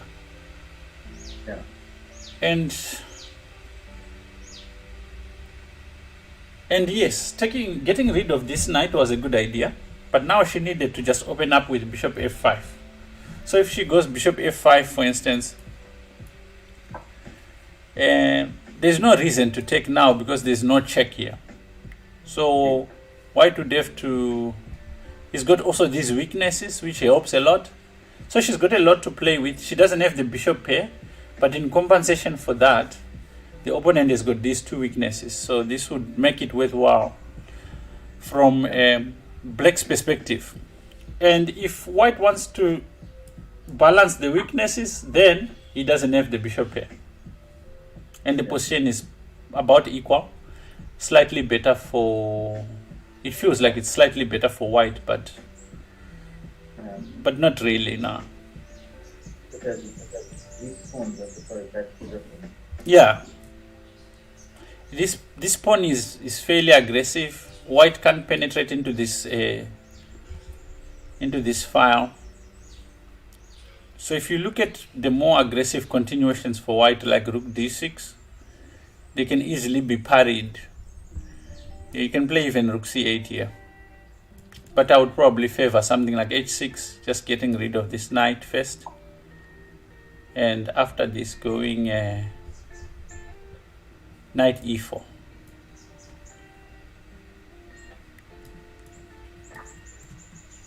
And you're threatening here. It's quite complex. Yeah. But this would be a good continuation. Bishop e3 and check. King f1. You go check. And black is alright. Because after bishop a7, you can maybe start with check. The problem is that if you go something like this, I think potentially you could play. I was worried about rook c5, but there's nothing to worry about there. Just rook c7 and rook a2. And this ending is usually drawn, same number of pawns on the same side. Anyway, bishop c5. Here she is lost. She's just lost. I was wondering about why not close this diagonal. But after bishop d4, it's going to take here and take here. Game over anyway. With check. Yeah, this was an unpleasant position to defend.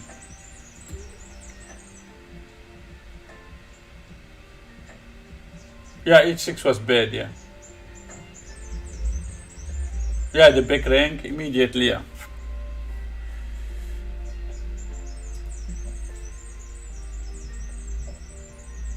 Alright, so that was Jesse. Vanilla we looked at, right? Nina. Let's see. Yo, there's a lot of red in that game.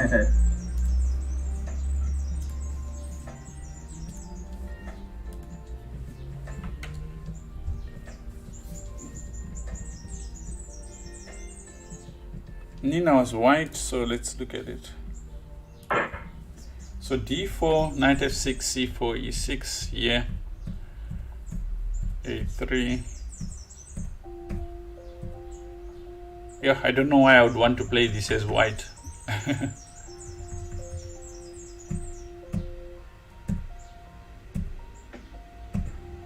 Yeah, I think the theory is to take on c5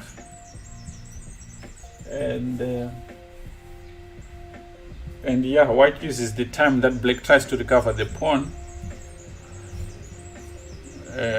with completing development. The problem for white is he's behind, and after this it's not really helping.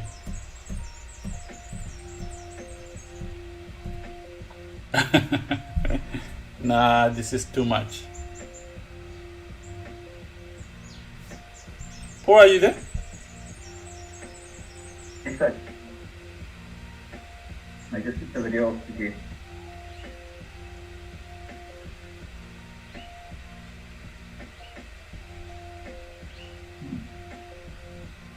So practice the next round starts now around about 10 past. Yeah.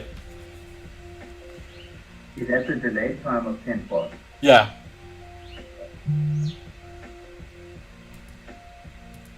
It's an anti-cheating thing. They even do it with over-the-board games, by the way. Yeah. No, it makes sense. Mm. Who are we playing in the next round? Who? You don't mind me asking. Who are we playing? Oh, let's check out. We are playing. This will be round number 5, right? Yeah. So South Africa is playing against Netherlands. So Kenny Solomon is playing Van Forester. That's probably the game we'll focus on. Yeah. And then, oh, this is very interesting. So Kenny Solomon is playing Van Forester. Daniel Barish will playing Benjamin Bok. Rebecca Selkirk is playing Zhao Qing Peng. And Michelle Fisher is playing Ratsma Rosa. We are pretty much outranked on every board. And Yeah. Banele Nice to is nice playing. to meet. Yeah, Wow. yeah. Actually, it's not a good one. I love the youngsters. Battle of the Youngsters, yeah, yeah. And then Nina is playing Rubas. Eileen.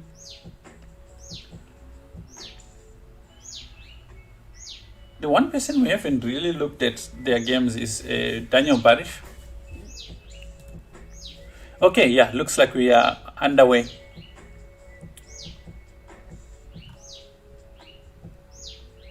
And we will look at Benjamin Book is playing. Okay, Jordan Van Forester. So the game went d4.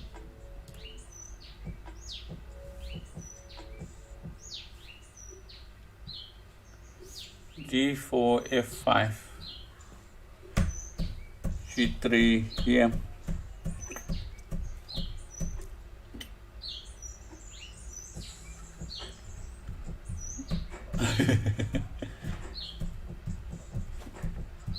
You can't say that website on an airport.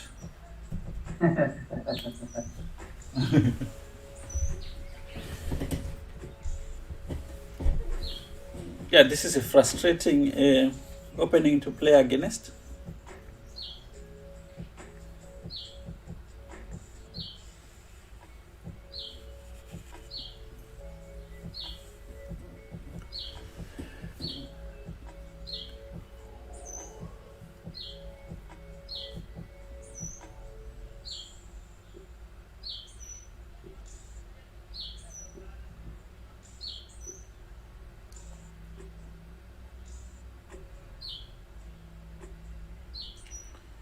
It's not the most exciting game.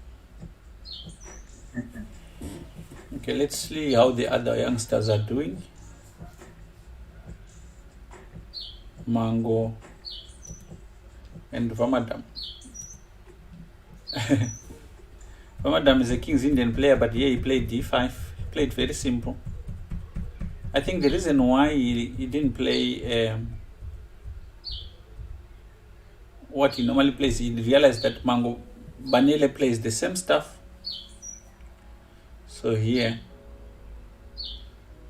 if Banele is not familiar with this setup, it's going to be very difficult to come up with a plan. And this is where I think Omadamo is going to be stronger than him. He's already 4 minutes out in the clock. Yeah, because for Omadam, it's just repeating moves. I think Banele is already thinking. What's happening in Benjamin Bok and Barish? So d4, d5. Barish is black. It's got a very passive position.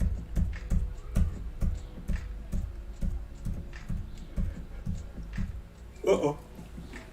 Now, the problem with playing this position for black is that in this, you normally survive this position because you have counterplay on the king side.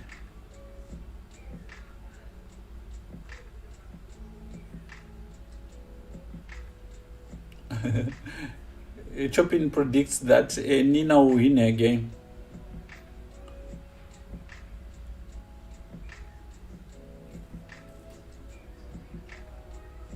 Did you hear that, Greod? Yeah, I wonder. Let's hope it isn't the case. Hope we can get some shockable points.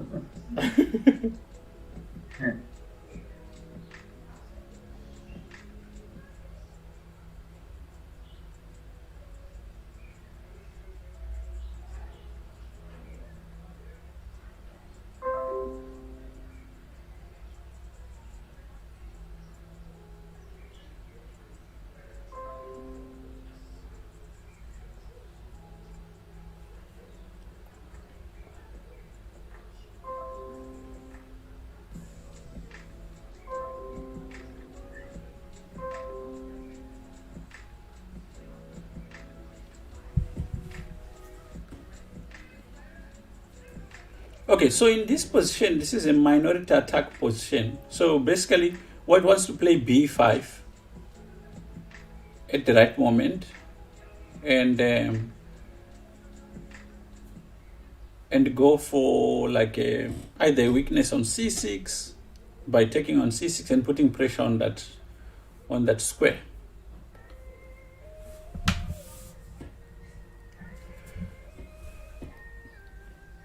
And Bok is using more time.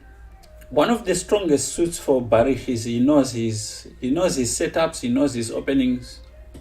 So here is simply applying the principles of this position, I think.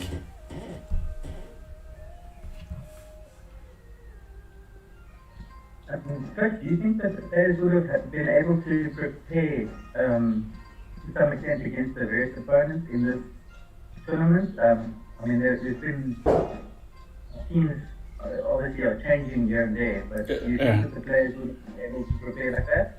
There's enough time to get an idea of what your opponent plays and to choose what you want. Not necessarily an in-depth preparation, because like I think 30 minutes before only.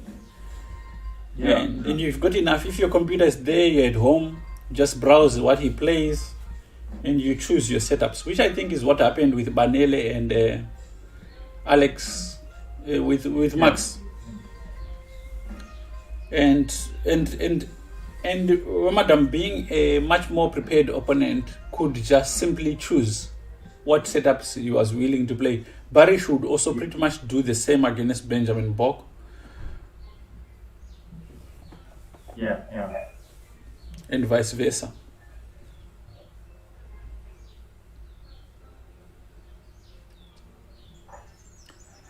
The talk which I was listening to recently, where like a grandmaster was saying nowadays even like an average player can prepare well enough, and the areas where you really have a chance is later on in the game, in the middle game. He says as a grandmaster sometimes you can even come out of the opening struggling against some of these players, just because there's just so much material available to everyone to prepare. Yeah, I think that's the difference in today's time. It's just the information is there. And if it's about the time you put in and the preparation you do. Yeah. Now it looks like Black is going to succeed at putting a knight on c4. And so imagine in the minority attack, what you're trying to do is you're trying to play b5, take on c6, and create a weakness on this square c6. But now if white manages to put the knight on c4, then we are not going to be able to put pressure on c6. That's why you notice the black. Yeah, if you can put this plan into play, you're fine. So maybe he has to play knight d2 to prevent knight c4.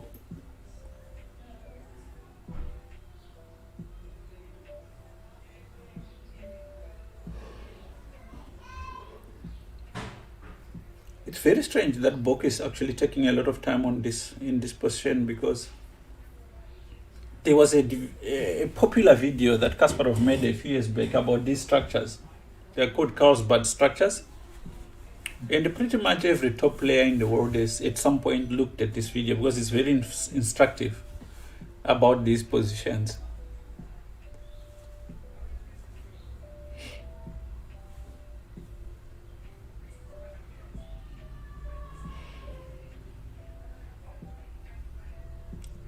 If some of these I think, I was just looking at the Netherlands team here, coach, and perhaps I see Bok lost his first game. He's only played one game so far.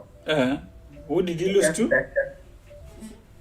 What? I can't see from the website who it was in round 4. So he didn't play the first 3 rounds. He played in round 4 and lost.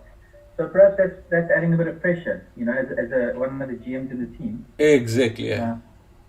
He's coming in, played his first game, lost. I can't see easily and quickly how and where.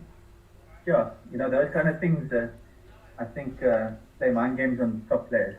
No, of course.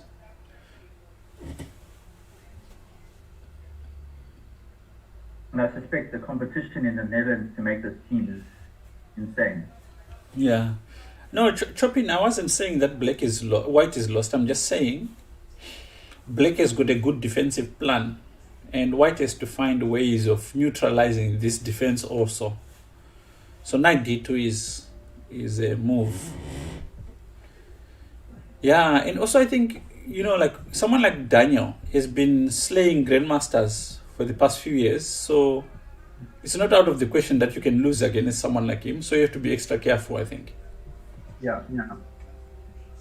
But also, the thing with this is that if your time gets too low, it can also start affecting you. So he plays knight d2. It was the obvious move. Just wondering why it took him long. So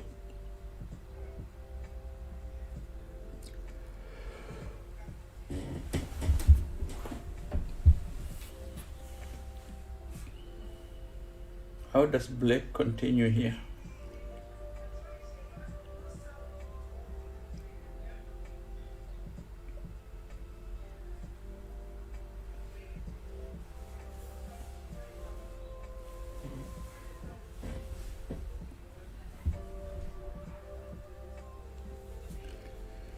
How does he continue?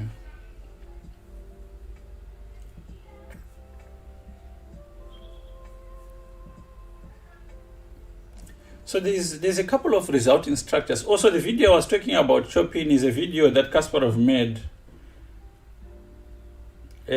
on the Carlsbad structures. I think it's good. I'm not sure if it's Queen's Gambit declined but it's, if you actually get to listen to the video, it's not about the Queen's Gambit at all.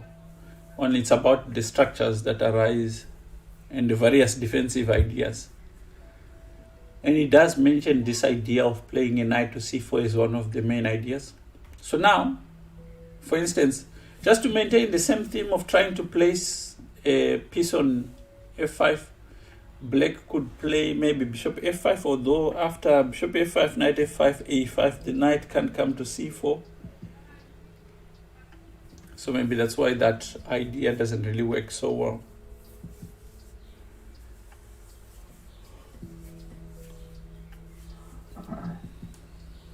But then in that case, you'd never be able to play b5. So yeah, so that could work. So black could play bishop f5 here. Let's say bishop f5, knight f5, a5, and the knight goes to d7. Yes, you've succeeded in preventing a knight from coming to c4, but now white cannot play b5. So that could be one of the factors why bishop f5 could possibly work here.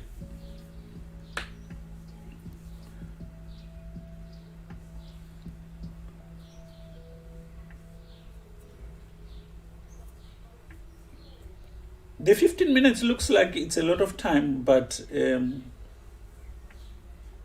not sure which side they are playing Robeck. It must be chess.com, but a hidden portal, I think. Okay, so now rook a8 is not really the greatest of moves because it really does nothing. I think it's just a waiting move. He wants to stay ahead on the clock, put the grandmaster under pressure.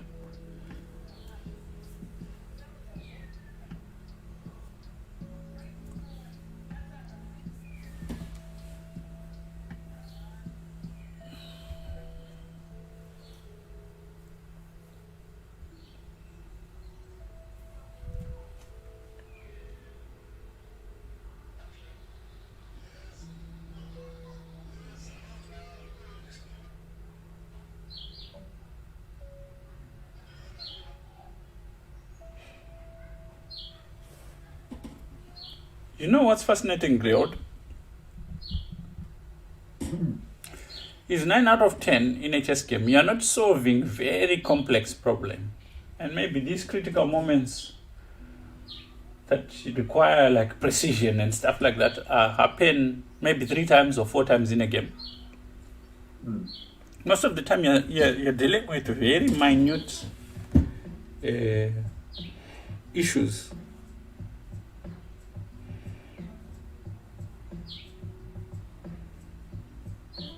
Do you think it's because sometimes they just overcomplicate it? Yeah, absolutely.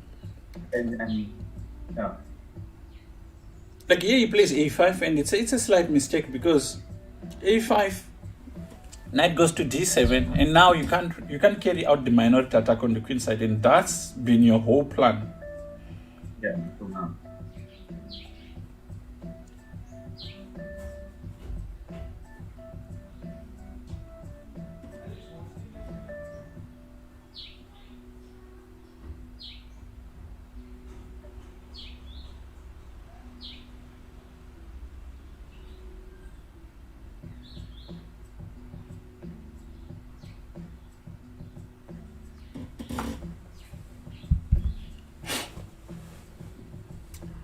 So here, knight a4, the knight is going to c5, right?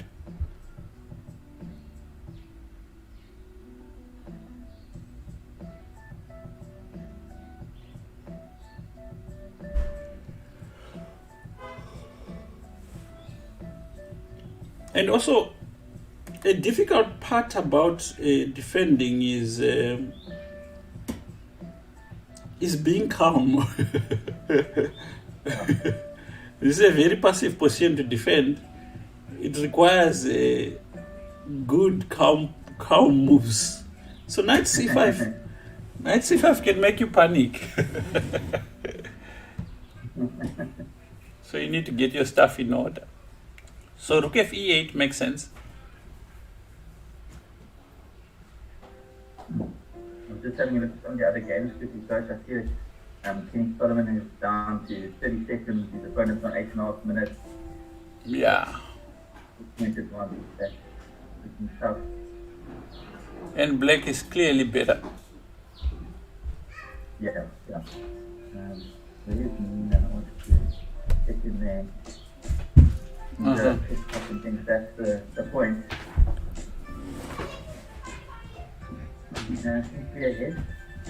Yeah, no, this is lost.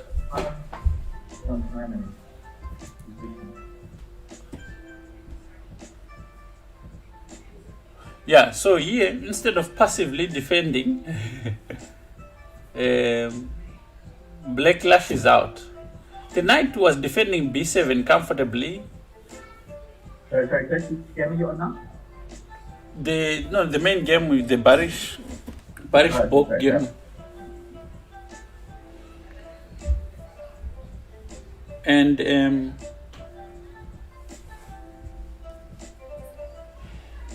And on, so now c5.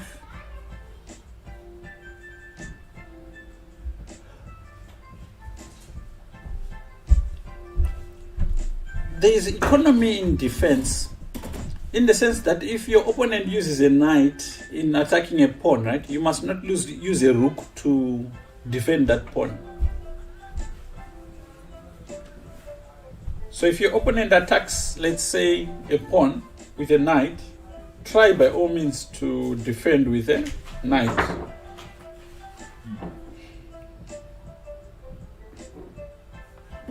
This is quite a much stronger, valuable piece. Yeah? Otherwise, you end up tying down a stronger piece. Exactly, yeah. Exactly, yeah.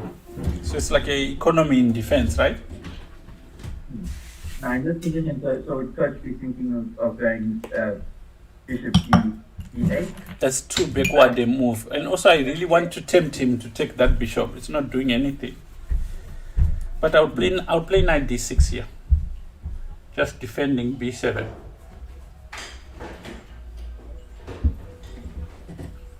Just being much more economic in defense. Now, bishop c8. That's a terrible move. I apologize to Daniel that if you do moves that Rahel suggests. All good. Now, the task for white, it's not easy, but it's about removing active pieces for passive pieces. So, for instance, here, bishop takes b5, removing the only or one of the only active pieces that black has.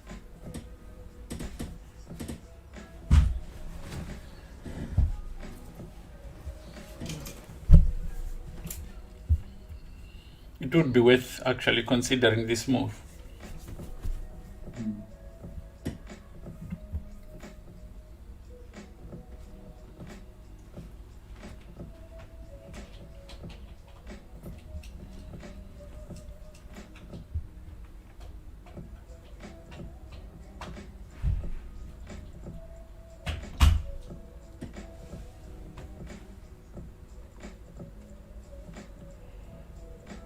But the one thing that happens when you're defending is like you easily get frustrated also, like I've been doing this for hours.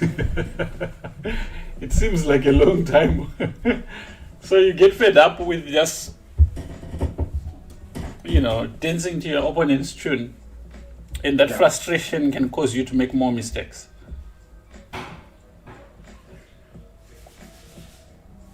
I don't know if you saw our game with Edinburgh yesterday. No, I missed a lot of it.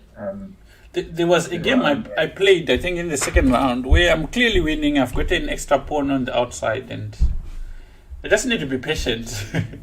I saw that, and I just dropped the pawn, and all the winning chances gone just like that. So now you see the Grandmaster just eliminated the only active piece that Daniel has, and now he has to choose also. And one of the worst things when you have a defensive position is being given choices. Should I take with the A pawn or should I take with the C pawn? Now, if you take with the C pawn, the thing you'll be thinking about is white suddenly gets an open file, right? Now, Daniel takes with the A pawn. This is a problem now, because now he played knight f3 very quick. I was thinking of a6.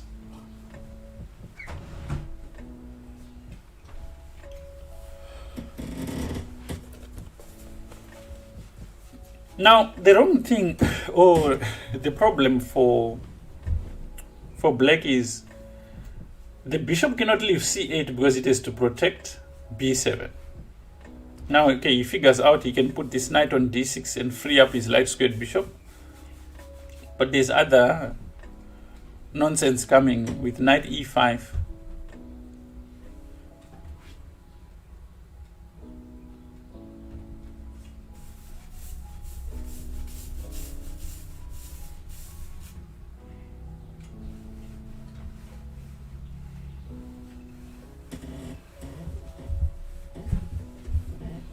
Yep, nice move. So this will highlight the weakness of the c6 square. So let's say you could play knight e5, that's number one, but there's also knight b3.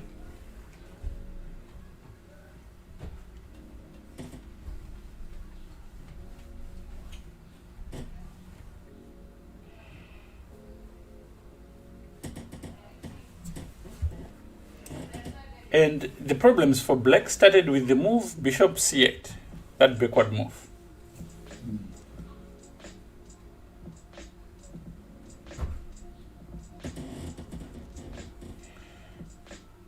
Okay, now Daniel has got a minute and Bok has got a minute and 40 seconds. And notice where the complications just got brought in. So now this is managing. Remember, chess is a skill which combines, obviously, pure skill. It also combines the pressure of time and composure. It also has got some element of luck.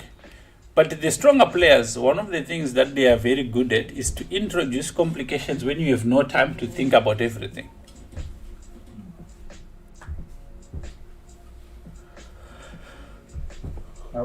What is it that Daniel's trying to calculate here, Chris? He knows he can take the A pawn, but he knows that the consequences are going to be worse. So he's calculating B takes A6, and he has to calculate knight to E5. Then he goes B6, which is clearly losing. And the idea is that just knight B3.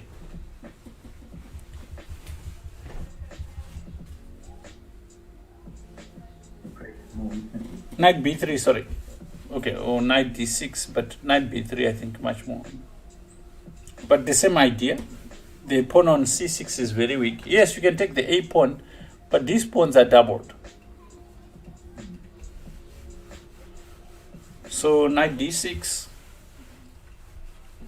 Okay, if black could play knight c4, you'll be fine. But now after rook c6, he can play this move, but black gets away with the pawn to a7. And now the rook is tied up on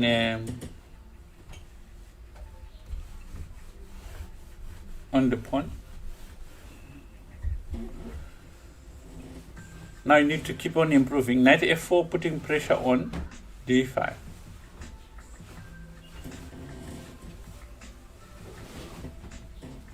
And after bishop f5, he has to run away with the knight to f4.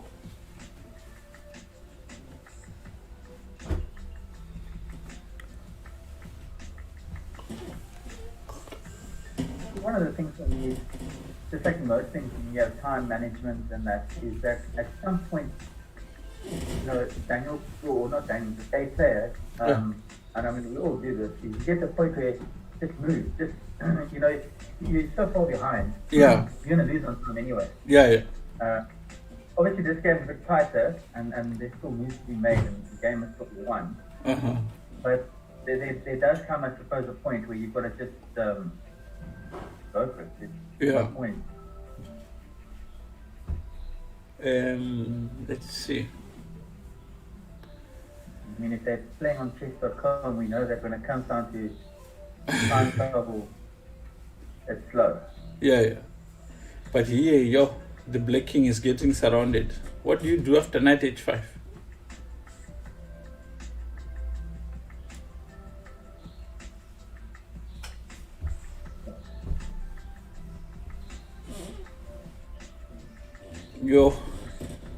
Okay, he's in time trouble, but knight g6. Yeah. Oh, you can play knight g6. You can play this. I thought knight d7 was stronger.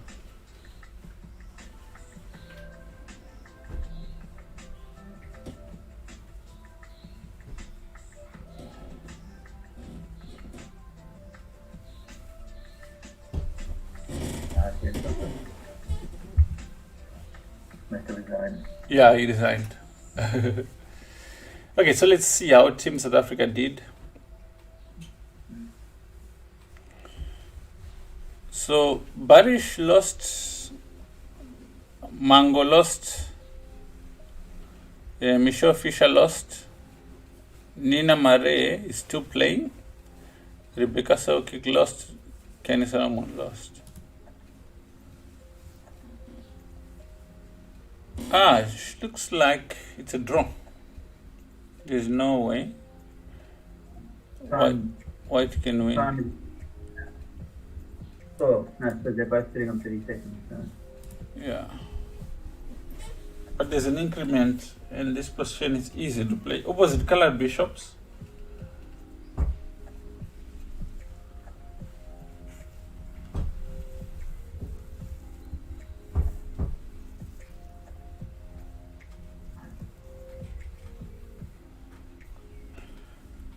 Okay, they agree to a draw. That makes sense. Johnson almost got the win. Yeah, Nina's position was right. Okay, good. So we wait for the next round. I'll take a short break and I'll... Greod, if you can take a short break, I'll text you.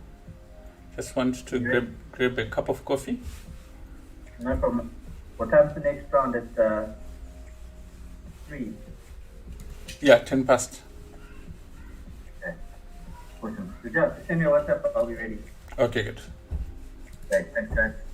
Good to leave everyone just watching something.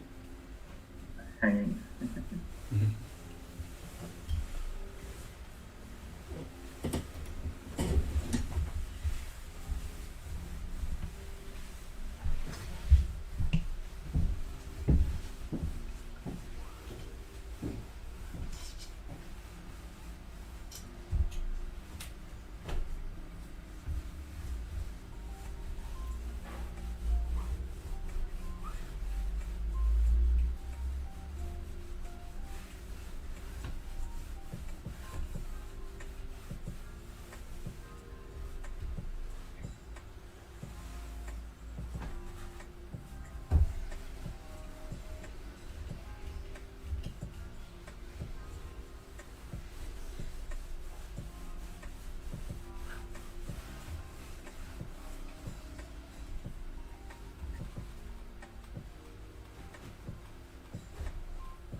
Veterans.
Hey, Chris.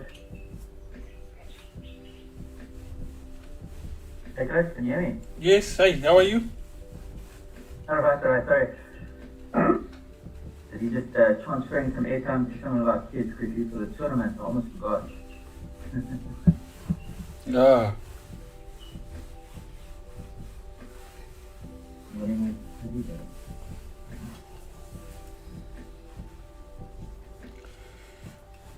okay.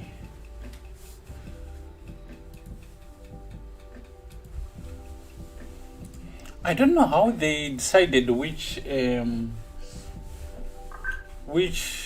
sections the teams would play, or which groups.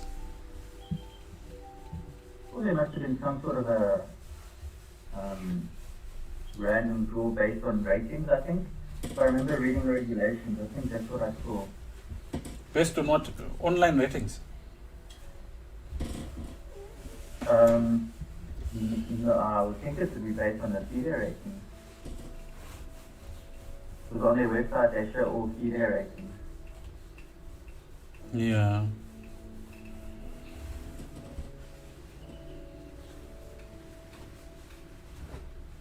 You never know with these guys. Yeah. Okay, so round 5. I wonder if there are teams which are still playing.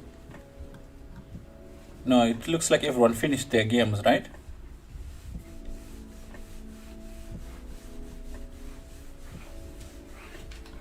Yeah, every team has finished their games.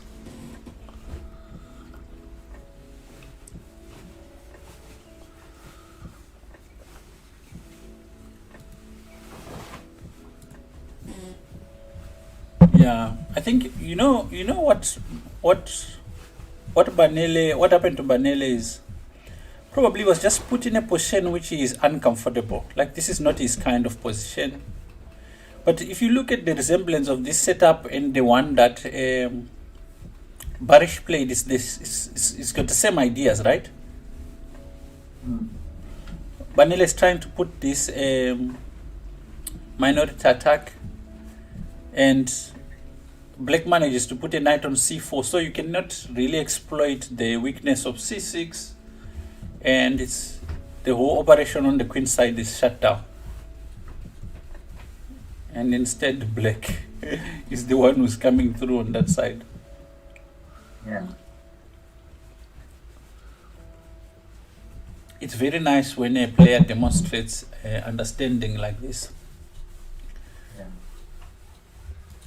And which player else did we not? We didn't see Michelle Fisher's game.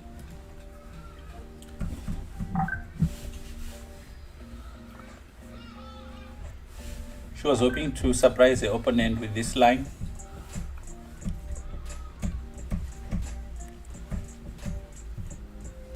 And I think it just became a disaster because White is dominating all over the board. And too many pawn moves. Eventually,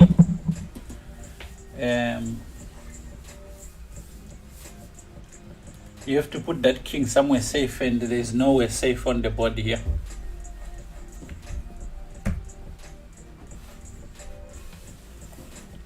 And after h6,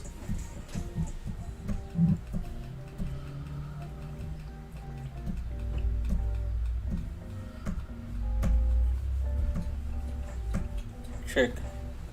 Checkmate.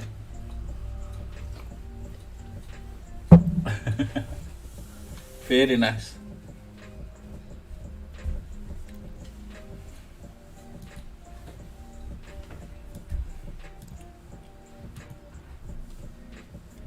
Let's see if they've got the update. Okay, round 6 is there now.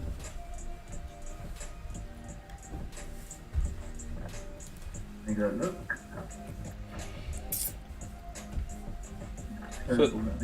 So South Africa is playing Ukraine. Daniel Barish is playing Vasily Ivanchuk. Yeah. But what I don't get is, oh, okay, Daniel is playing above Mabusela. So Mabusela is playing board 2 against Vladimir Onischuk. It's quite nice. And then Jesse is playing board 3. Fisher is playing board 4. Keith is playing board 5. We'll cover Keith's game. Sonia Mod is playing board number 6. Sonia is, I think she's the highest rated female player in the country. She's very young also. For me, round 6 is not yet showing. On chess results. You can check results. Yeah. Okay. Yeah, I'm just on chess results.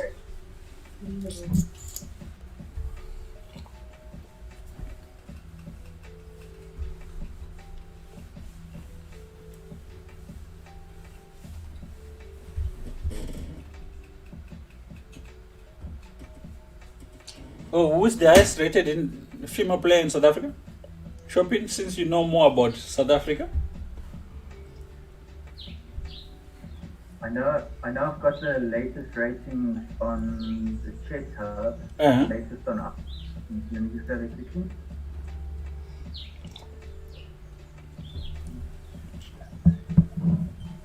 Is this on Chess Hub? Yeah, right at the bottom. It's not the most prominent place, but it's extracted from the Chess South Africa website. And I'm updated once a month. Yeah, but I think they are operating on FIDE, I think. Okay. Okay, so Sonia Modi is still the highest rated South African player. Number 1, followed by Strong Davida. Oh no, junior girls, that is. Yeah, she's still, even on SA Top Female Players, she is still. Right.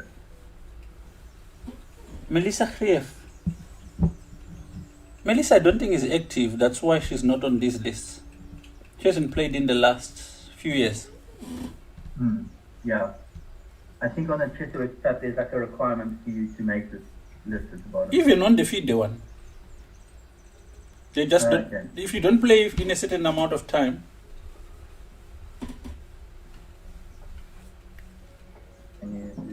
It makes sense.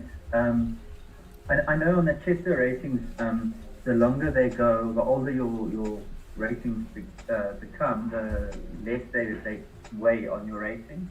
Oh, really? But I suppose at that point, yeah, there's a time value. So I know we went into lockdown. After the first month of lockdown, everyone's rating actually dropped. I looked at James went down by 5 rating points, but he didn't play a game. And the reason is because it's sort of there's a weightedness to the aging of your last performance. Last few performances, correct.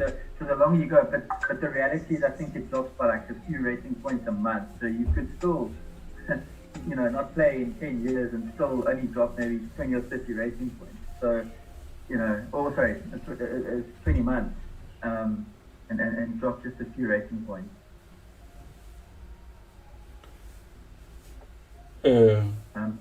I believe they put a stop to it. In fact, when I notified one of the local arbiters, he reached out to Gunther and it hasn't changed since. Oh, really? Yeah. He stayed on exactly what it is for the last 3 months now.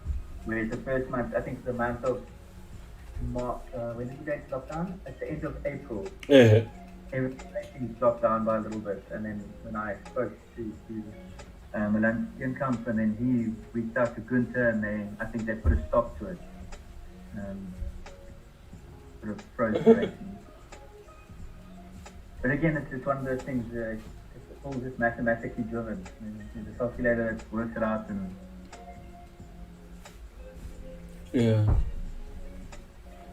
She's Sonia in the 13th place. I'm not sure what Hobek is talking about. Oh no, what a chopping is.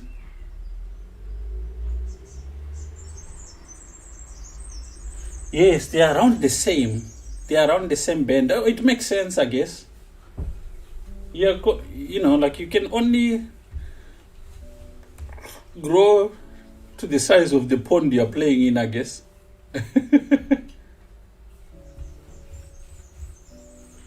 That's the limiting factor, right? Road. Yeah. With our players, they just play each other most of the time.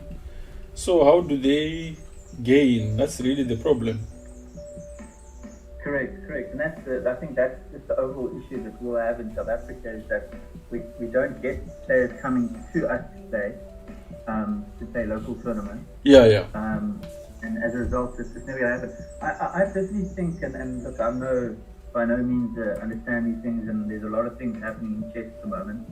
But I suppose African countries need to look within their networks and try and support their top players to play more and to get more exposure, I suppose, in events. Yeah. I don't know, I looked quickly yesterday at the African team so far, and I don't think very many have done well. Yeah, no, they are all struggling. And I think I don't know. I actually wanted to look. I want to see Egypt was there. Yeah, countries like Egypt do fairly better. Yeah, But I can tell you now that what the common denominator or what it boils down to is they don't work together like that. They compete a I lot. understand that. They compete against each other a lot, but they won't play together like that.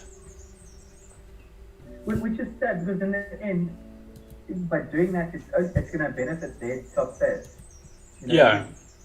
In all the Southern African major tournaments, you know, it's all money, of course, because you need sponsorship and you need to be able to get players to tournaments and so on and so forth. But if you have, let's say, the top players in Southern Africa that come together 3 or 4 times a year and play a big event, you know, that'll help their ratings, it'll help their performance, and also probably raise the profile of chess a little bit in Southern Africa. No, of course. And then try and, you know, do that maybe twice a year, and then once, like, you know, and there's good preparations then for any African championships or things like that, you know, you more accessible to our players. Yeah. But again, it's just money. I mean, at the end of the day, it's money. Correct, yeah. Absolutely. Robik's question is, do you know who's the best player in South Africa? And maybe that question is very subjective, but I could answer who's the top player. Daniel Kodri looks like on the rating list.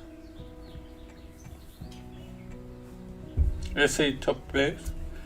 Daniel Kodri number 1 with 2440, and International Master Henry Steele with 2404. Barish 2352. Daniel is not playing on the Olympiad team. There was a qualification tournament that was held for this tournament, and I don't think he made it. I don't know how it went, but if he's not playing, he probably didn't take part in the tournament, or. Yeah, I think what happened back there's obviously, we understand the situation of chess at the moment, but I understand there was that qualifying event, and they had people that was selected, and then there was a secondary list of players, and I understood that FIDE basically suggested that the 2 qualification teams, if you will, they picked the team. So basically, there was a couple of common players in both teams. They obviously got selected automatically, and then I understood that there was 1 or 2 available positions, and each of the selection people, committees, then took and chose 1 each or 2 each or whatever, and that's how the team was filled. So, you know, it's quite possible that if even if he had made the 1 qualification, he may not have actually made it because of the selection process. Yeah, because of the unfortunate way it had to be decided in the end. That's what I read online and I've heard. Yeah.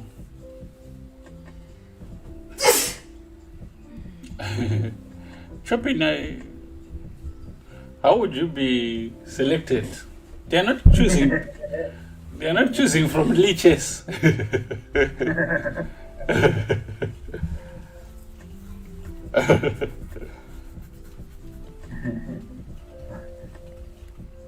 Chopin would be in the South African board number 1 in banter.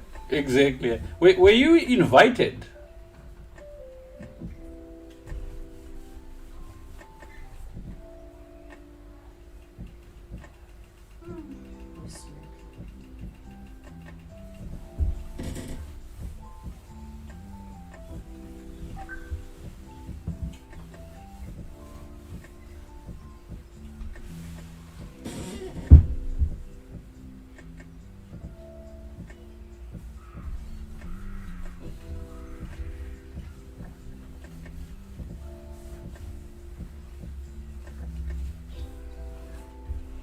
I think also like the invitation was like very private, so it wasn't really also very publicized that much.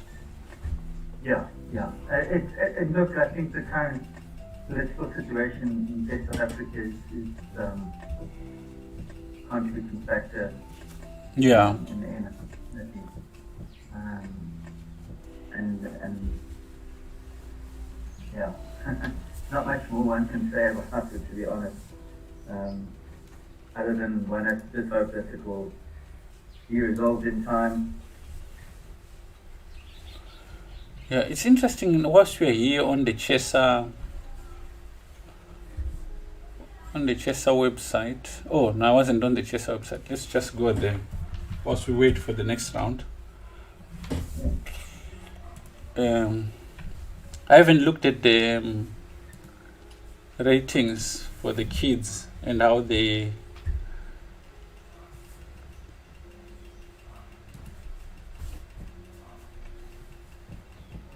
ratings database. Okay, so let's start. Male, female. I must say the stuff that they've developed is really cool. Rated tournaments. Okay, so you've got these ones.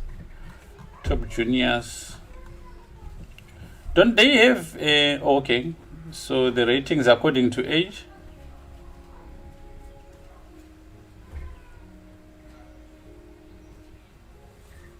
Don't they have that?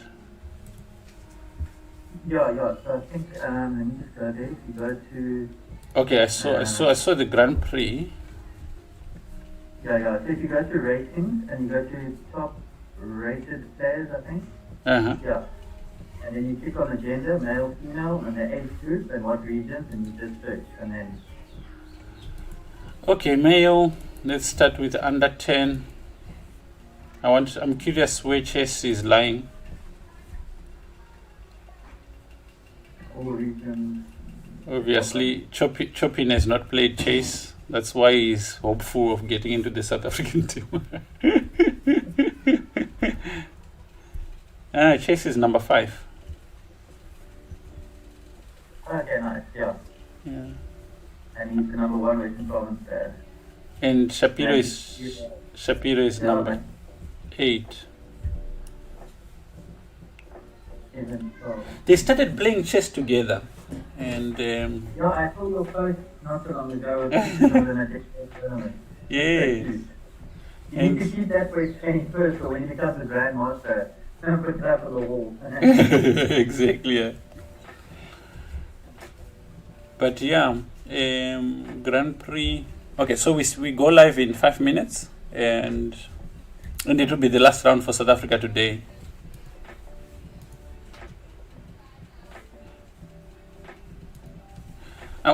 The Grand Prix for adults, I wonder what it's like. Let's see. So Diablo is leading on the Grand Prix, followed by Calvin Klassen.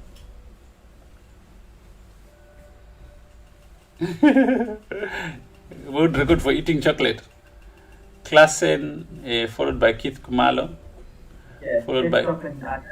You did not come up against Baby Chocolate yet. Yeah, he doesn't know.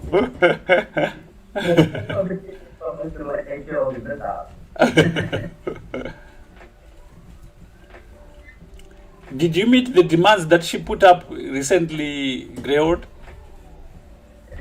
Or you're working them out? That's the one you need to manage a while from the budget to really.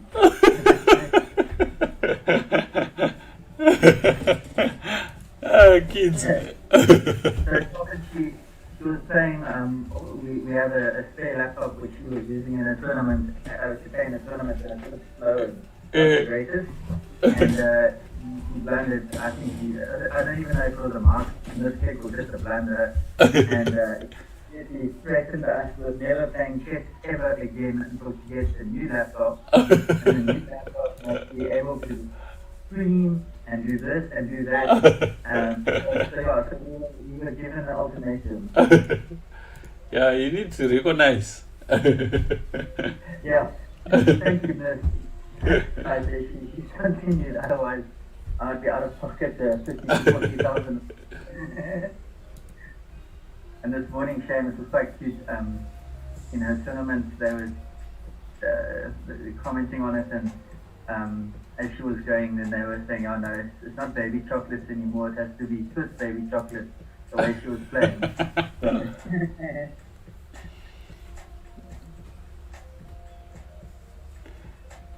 No, the one who really surprised me with how quickly he can spot things is James. Yeah, coach. He. I think James he needs to just round his game. I think tactically he's very sharp, picks these things up quickly. But sometimes it's just like in today's tournament again, he did very well, but he just in certain moments he just lets a little slip, and he's not getting to the age groups where one mistake is enough to lose the game. Hopefully he'll if he keeps going to your to the class in the evening. Hopefully that helps. If he carries on. Unfortunately, he's going to exam time now, so this is going to be priority for a little while. But when do they start? Pardon me, coach? When do they start with the exams? The 2nd of September, so in a week and a half. Oh, okay.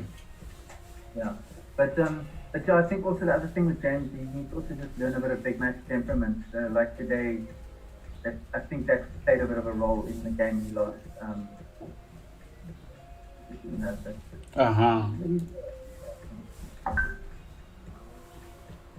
Okay, so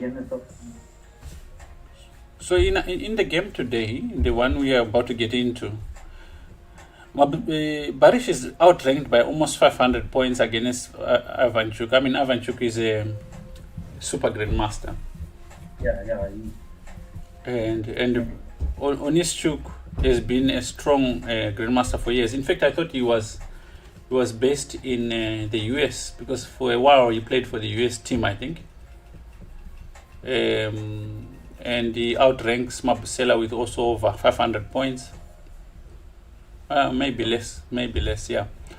Jesse is outranked by at least another 500 points. Michelle Fisher, again another 500 points. Keith, another 500 points or so. Sonia, another. Okay, Sonia and the opponent, they are close to each other. So I think that's the game where we have a bit of hope there. I think we will cover that first. And we are live. So let's start with Sonia's game.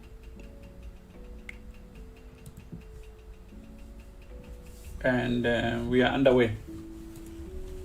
I see Tess Chopin is predicting a Barish win. Yeah.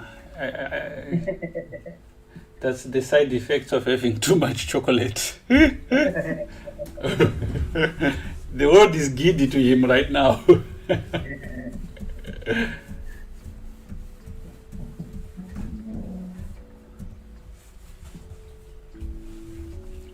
Okay, so Sonia is black in this game.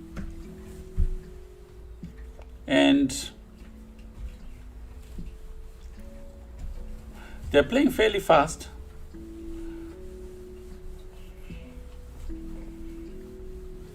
Says, I know something you guys don't. It's not a random guess. It's a sugar inspired guess. Okay, so knight df6 is probably the next move, right?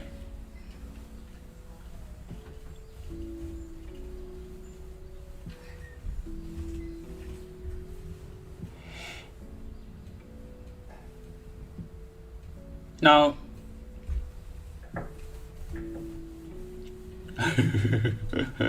you took after you, right? Chopin, I coached Daniel for a long time. He's very capable.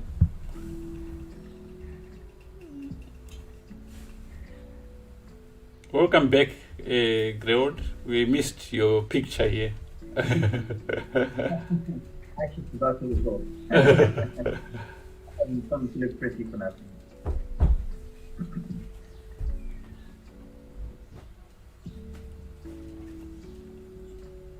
Now this girl is very hardworking, this young girl, Sonia, and she's been putting in the work for years, and it's her and her brother, Yashiro, I think, yeah. They put in the work, and you know, you can see with the results.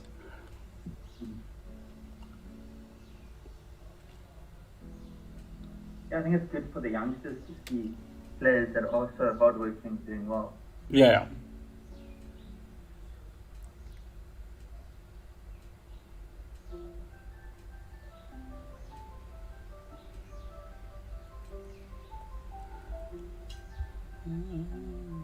You know, one pattern I did notice is that most African players who had better positions or were winning, when they got offered draws, they accepted quickly. Yeah. And it's like it's a confidence issue where they didn't believe they could even win, you know. Yeah. Here isn't what happens if black plays okay, that's fine, bishop c6. They're putting in the work like Real.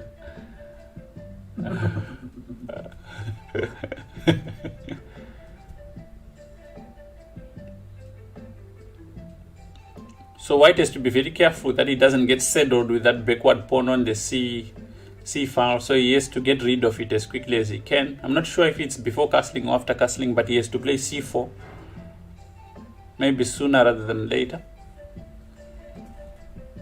Otherwise black is just going to be fine.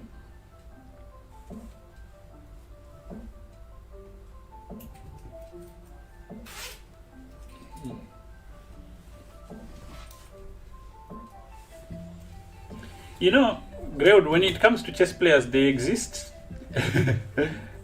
two viewpoints. There are people who don't play chess and they look at chess as a very complex game, which is deep and all that. But the majority of players play chess at a very shallow, very shallow level.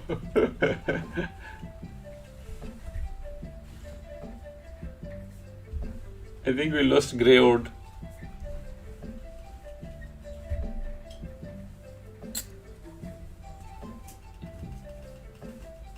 You would play knight e5. Yeah, the longer you allow this pawn to sit on c3, the quicker black can equalize. Now black can play bishop e6 here. And the critical line would be, I think, to chase away the knight.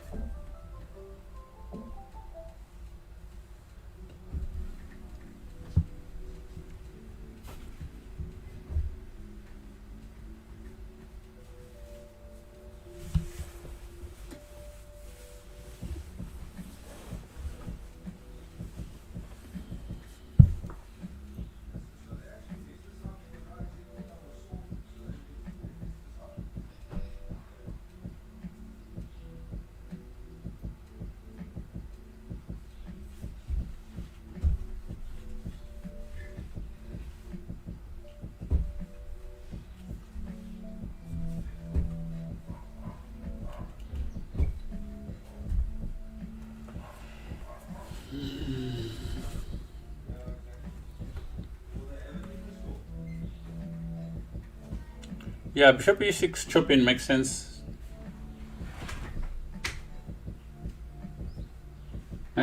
She got this. She will lose. She will lose for sure. If she can see your moves. Yeah. I think this move was played on general principles. This bishop b7.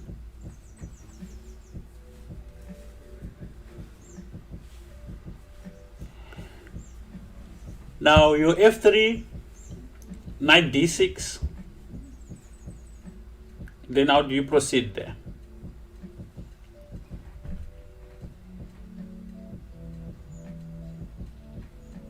Yeah, bishop b7. It's symbolic development, but it doesn't really do much.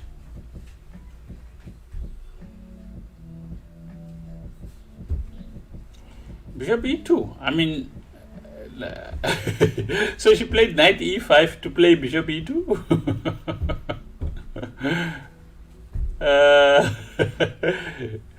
Choppy, this is disappointing. Sonia's got this. She can play g5 now.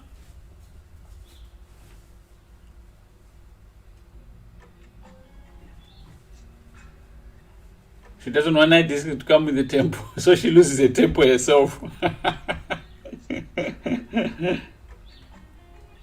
So she brings the bishop to e2, and then we'll play f3 to block the same bishop she brought to e2. Let that sink in a little bit.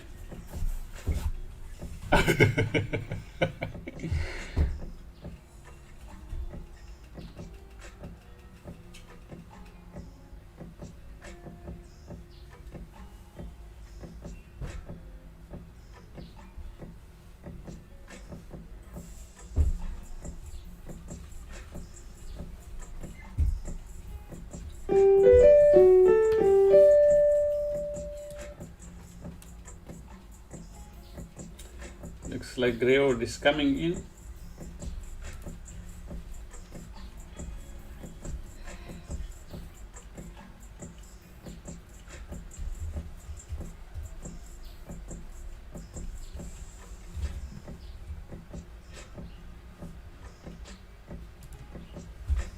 Hey, Coach.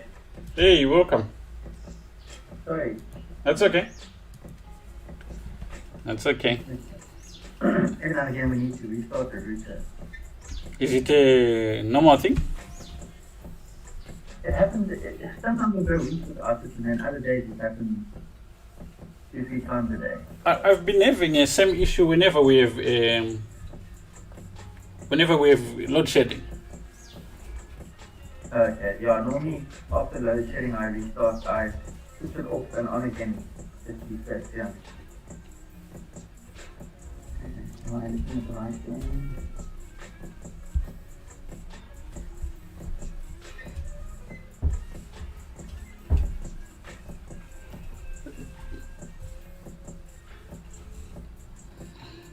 Apparently Jesse's got more time than what she started with. Let's see. Bishop is there, Jesse. No, they started with 15 minutes. They're okay. Yeah. And here, Yes, I will, sorry. white was clearly better. He played queen d2, which is a terrible move, and black responded in kind and played knight f5. Okay, let's stick. Fighting as nice opponent.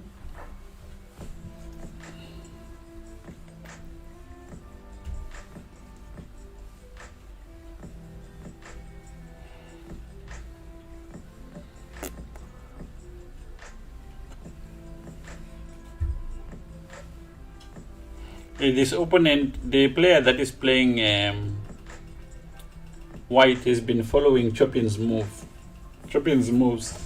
So he predicts that definitely she will lose.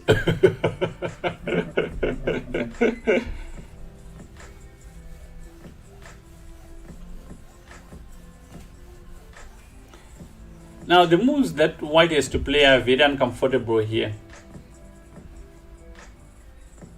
But Sonia is playing black.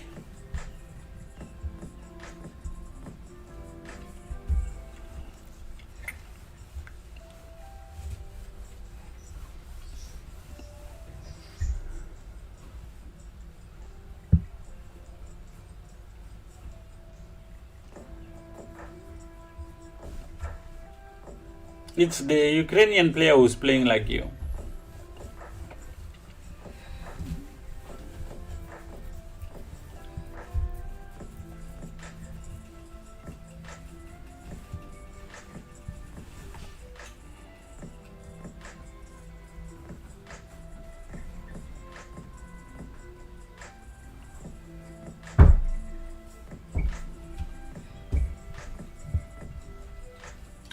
White is about 2069 in strength. Her rating is 2069 exactly. Yeah. whereas Sonia is 1959.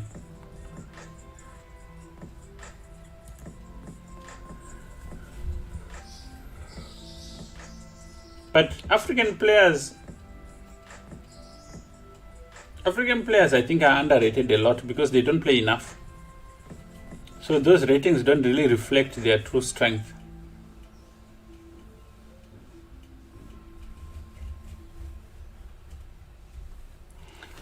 I can see how she thought about it. She thought that there's no queens. If I castle, I'm putting the king away from the center, so I want the king close.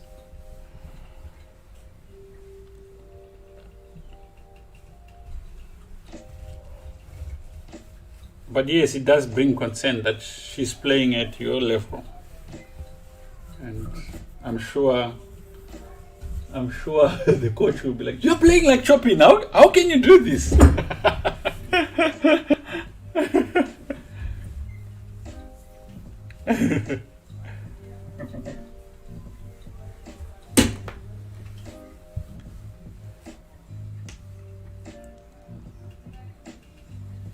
Have you ever had that kind of conversation in Greywood where someone says like, "Even Greywood can do better than that"? Yes. And people who speak like that, they say, "No offense." Yeah, no offense, no what they want. It's like ending on the last page of a tournament. Yeah. No one wants to end there with Grail. I was once working on a fundraising, like a long time ago, and I was seeing this guy, and this guy was like one of those like racist guy, and he would say something racist, and then he would say, "But I don't mean you." Yeah, fuck you. So, Coach, I just had a quick look at some of the other games. I see Daniel got a goal. Oh wow! Against Chucky. Ivanchuk. Wow, that is amazing. Yeah, draw after 20 moves. Yeah. Be interesting to see what happened here. Yeah. So let's go here. That is amazing. That's a big upset. Yeah, that's a solid, a great half win. Daniel knows his openings very well. He was up on time. Yeah. Yeah, so that would be a very good game to go to. But, yeah. Sorry to interrupt. No, that's fine. This is why we're here. Just checking in on the other players. H4. He was just storming. He was just storming black. I think a draw offer was made here. But definitely white is clearly better. And he had not used time. Chucky was in time trouble. Yeah, that's the great thing. It's steady he had him thinking. 3.5 minutes versus 9, almost 10 minutes. That's a huge time advantage. He kept pressing. That's very nice. Let's go back to... Steady up a little bit. Something an analysis at least. Time also. Yeah. So 6 minutes, 4 minutes here. For a long time, white has maintained this small edge. Sonia is definitely playing well.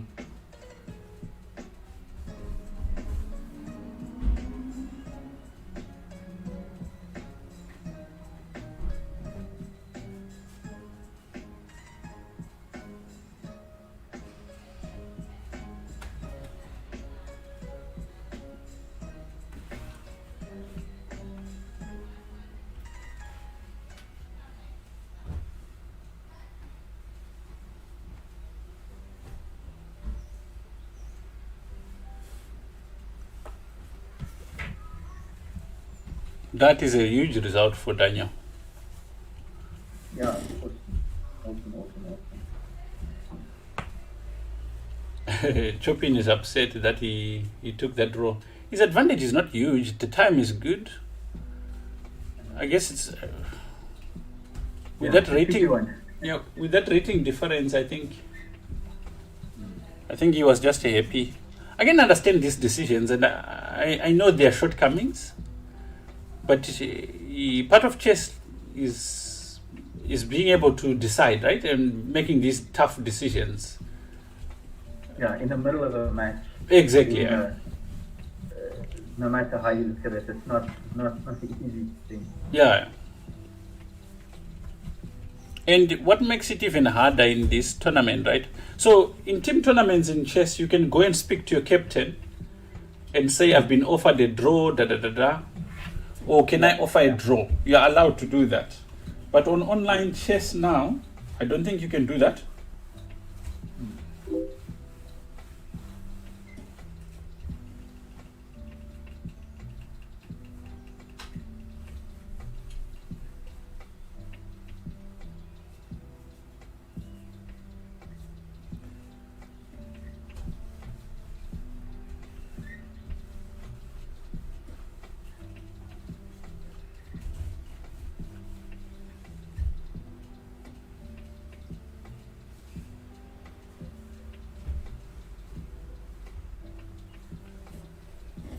White is trolling. Which move? Which move? Oh, in the Nina game. Let's see what's happening in the Nina game.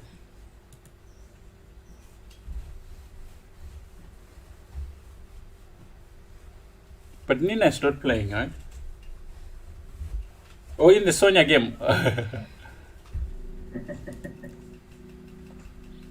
Oh, by playing moves and moving them back, you regret?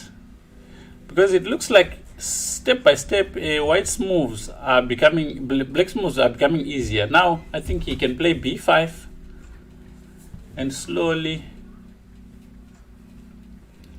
But I'm not so sure what is the problem with these backward moves. Now, bishop g3 is just decisive. Like these rooks, you can move them fast out of the way.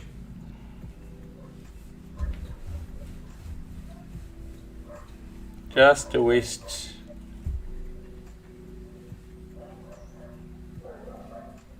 Whichever way you look at it. Yep. She just blundered. With a backward move. If you don't move backwards, that's one thing we've been mentioning more than anything right now. Is every time someone makes a mistake, they are moving backwards.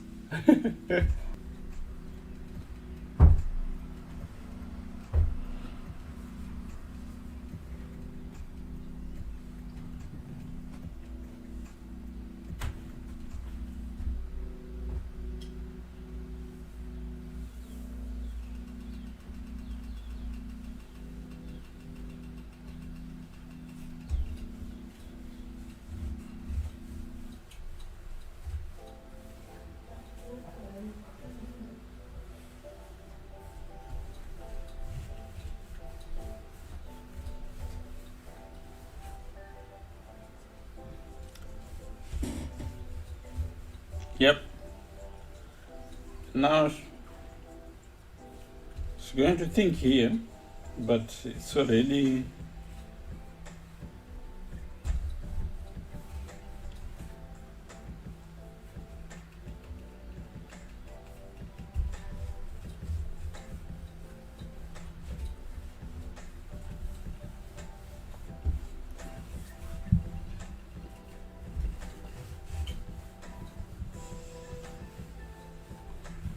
Yeah. Yeah, this is just going to be a disaster.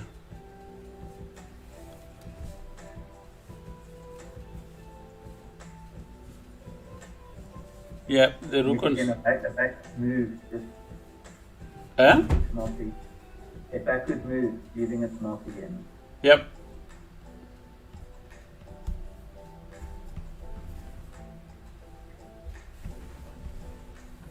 Yeah.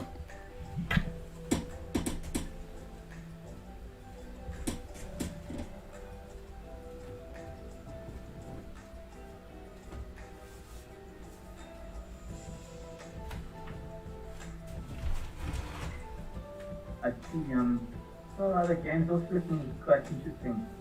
Right? Yeah. Yeah, this one is lost. Let's leave it. Yeah.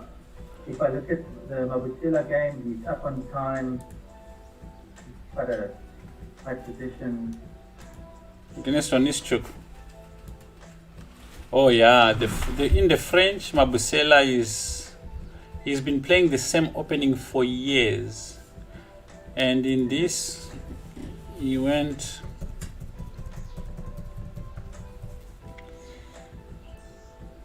Oh, this is Vladimir Onischuk. The American one is Alexander Onischuk. Oh, okay. I wonder maybe they're related. Maybe, yeah. Yeah. And funny enough, we get this situation in this Mabusela game where he uses the same idea that we saw in the Kenny game, where you use the knight to go and block the weakness on c6 by putting it on c4, and suddenly he goes to take over and fight for the only open file in the position. And there's no way he can lose this, maybe, but okay, he managed to find a way of losing the advantage here. Yeah. Now equal again. Yeah, but you see, on move number 35, where he played rook takes f1, knight takes f1, do you see how he missed knight takes e5? Pawn takes e5 followed by rook f2 check? Mm. Do you see that? Yeah. Move number 35, he could have taken on e5 with the knight. If pawn takes, rook check on f2. Yeah. Picking up pieces, but he played quickly here. Knight f3, and this opportunity is gone. Yo, what's happening with Jesse? So Jesse played against a Perk. Rook e3, bishop d4 chopping in the Mabusela game. If knight takes e5, rook e3, bishop takes d4, and black is winning.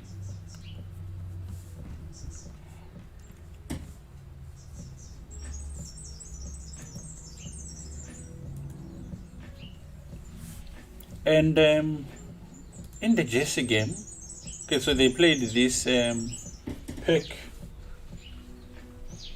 Yes, the knight is on f1. Yeah.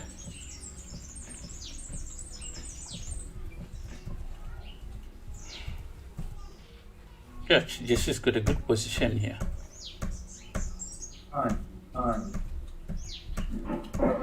30 seconds behind on time.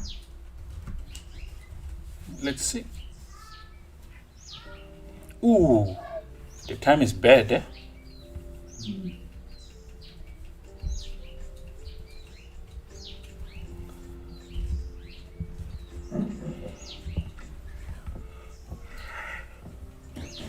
This is going to cost him.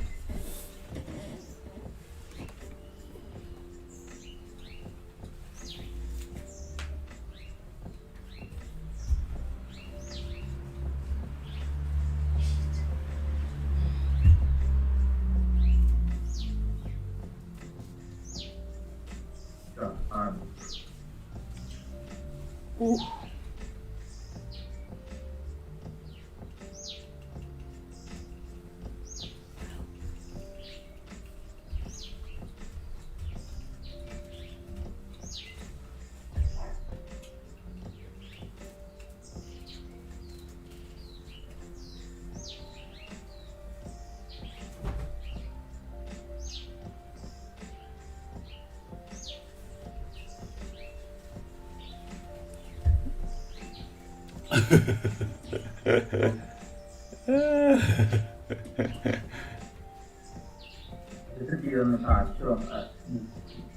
Very strong position. Did she just drop a bishop? She dropped the bishop on c5. Yeah, she played well. I mean, she was winning. She was better.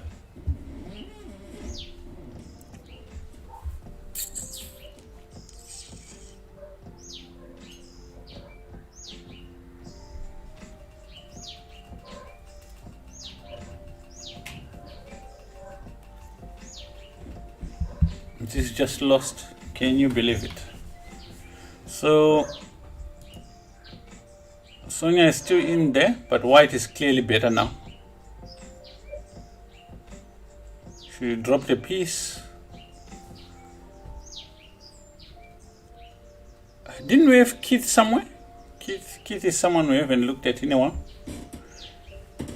This looks fairly equal.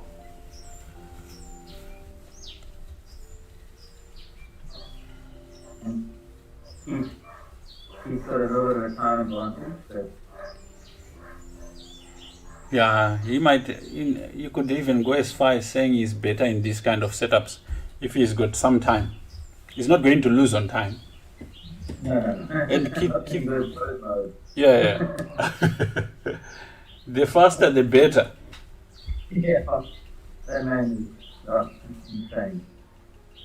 This is a very misleading position. Let's say, for instance, if you take the pawn, right? Rook takes h5. You might be lost. So you have to play rook h7 check. So if you had taken the pawn king g7 and the rook is trapped. So you had to play this check, and you can't take the h5 pawn. Very interesting.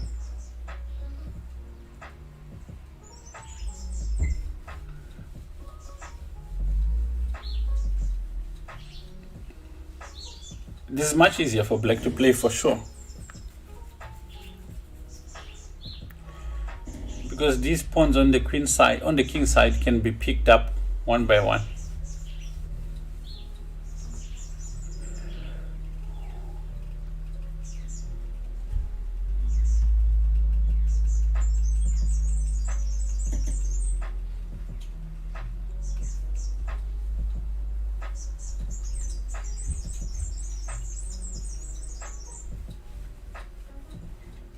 This is fun.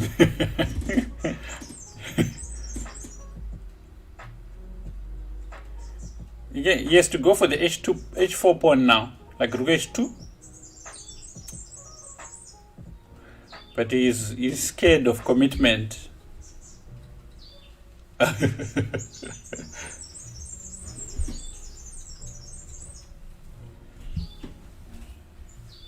The king position for black is what's really failing him.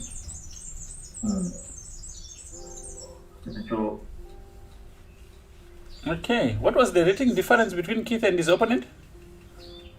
I think he said it was something like 500. Yes. Yeah. Not a bad result. Yeah, man. Not a bad result. Well, let's see what the result is. And Johannes Mabusela got a draw. So Mabusela got a draw. Keith got a draw. Daniel got a draw. Ah, it says Daniel won. How's that? Yeah, that changed. No, that can't be.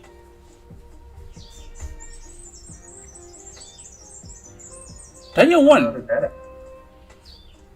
But then he won by resignation, surely. Yes, but why? Why would you opposition?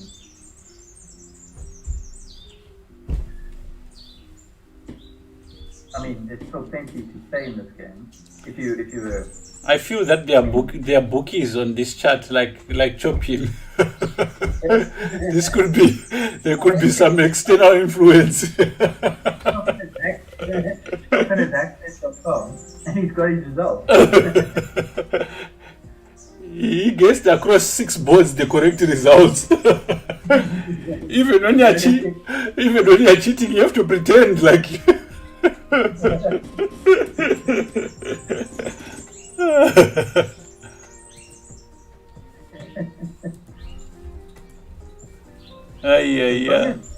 down to the wire, surprisingly. Which one? Sonia's game, 12 seconds with 16 seconds.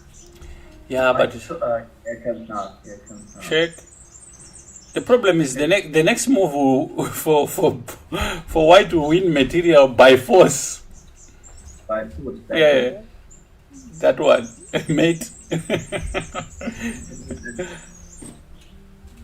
Like as soon as your checks run out, you're in trouble. Then you're in trouble. Yeah. Is that all the games now? That was the last one, yeah. So what happened here is that Daniel won. I don't know if that's the correct result. Jesse lost. Keith drew. Mabusela drew. And Sonia lost and Michelle lost. So if we go to chess results, they are usually very quick here.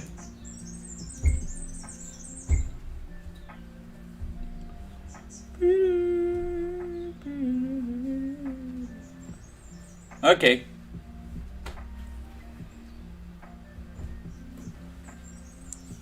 Uh, 3-2. We know Sonia lost, so that's going to be 4-2. That was a decent result against Ukraine. Far higher rated. Yeah, if Jesse had not lost a game, that could have been a draw with Ukraine. That would have been a fantastic result. And Ukraine are leading the table before the game? Yeah, and if we are being hopeful, Sonia had opportunities also, so could have gone in another way quite easily. A very good performance of the. Yeah, so I think we end off here today. I think the team's better performance from South Africa today than yesterday. So if we maybe go back to the overall, Sonia had no chance because the person played like Chopin. So Zimbabwe is still at the bottom of that pool with a half a point here and a half a point there. And let's look at Pool B. South Africa also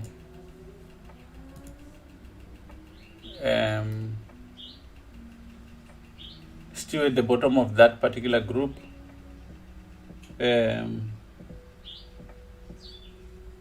Yep, 2 points here, 2 points there. Scoring a bit better. But I think the match now against Ukraine was a good result. I mean, Ukraine are up top. Tomorrow, tough game against Kazakhstan, who's tied first, and Spain in third place. So I think the performance now will hopefully put them on a good step for tomorrow. Yeah, but not really. I mean, top three get out of this. Yeah. I mean, look, I think there's no point in qualification. Or no chance. But at least a solid performance against Ukraine, who's top of the table. Yeah. Of course, yes. That hopefully will give us a good run. I mean, we're playing the joint first and the third place tomorrow. And then I think the last one's Slovakia, flying in sixth place. So. Yeah, it makes you wonder that maybe with teams like France we could have done a bit better than we did. France and Norway, I believe we were supposed to beat Norway. Yeah. Yes, they almost did very well against Ukraine, but they're in last place. But also, I think this is the downside of not choosing the best team. And somehow trying to settle on a golden mean of some political game, right? I think if you had the best team there, you had the best board 1, you had the best board 2, you had the best female, you had the best second female, and you had the best junior, boy, just best junior girl, you would really have a very strong South African team. Yeah. chosen objectively. I think there are a number of players that would stake a claim to this team that aren't there. So. Yeah. I mean, we don't have Watu there. We don't have Henry still, most likely. Maybe Daniel Quadri and these are easily some of the top players. And I mean, you can see, I mean, Mabusela did very well there.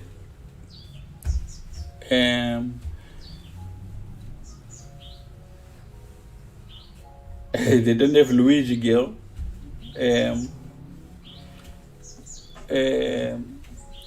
I don't know who's Luigi Gil.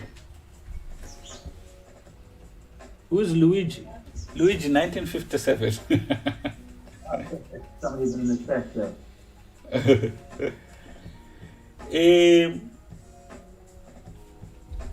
I think that if we had that would make a big difference.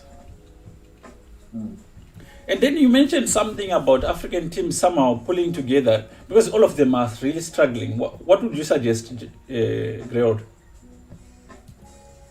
I don't know. I mean, I think what most players are looking for is to play against the top and play against the best. I mean, it could be something that you could perhaps take the top 10 of each, top 5 or 5 to 10 of each country, male, female, junior, and play each other, so that you are playing against more players of your strength, and then in terms of at least then working together, and then if you can build those kinds of relationships, you can with other federations, perhaps you could then collaborate more to try and get more African players competing internationally. Saying the top Southern African chess players in the tournament, it makes it more high profile. There's more stake. In today's time with streaming and things like that, you could raise a lot of awareness. And then from there what kind of collaborations can happen.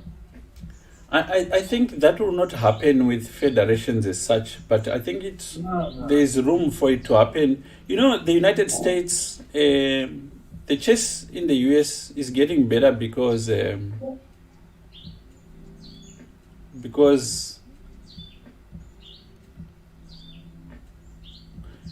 a company or a private individual sponsoring these international events and bringing players from all over the world to play against American players like 4 or 5 times a year. Yeah. So Syncfield makes sure that all the guys who potentially can make it into the Olympiad team or whatever have got access, including juniors who are top juniors in the country. They even get, I think, there's like a closed workshop for juniors where Kasparov comes, where other top players come to train these juniors for future. So let's say we had an African billionaire who kind of was interested in chess. He would stage a tournament of that nature where the top 30 African players are consistently invited to participate in a tournament, and they are not chosen by their federations but simply by their FIDE rating list. Yeah. And that's what they use for the Grand Tour, right? They've got certain criteria.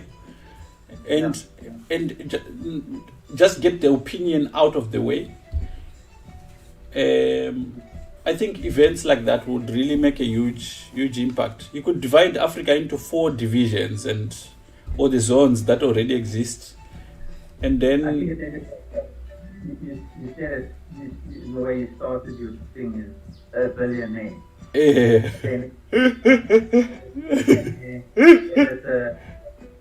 What it is, it's money. It's money.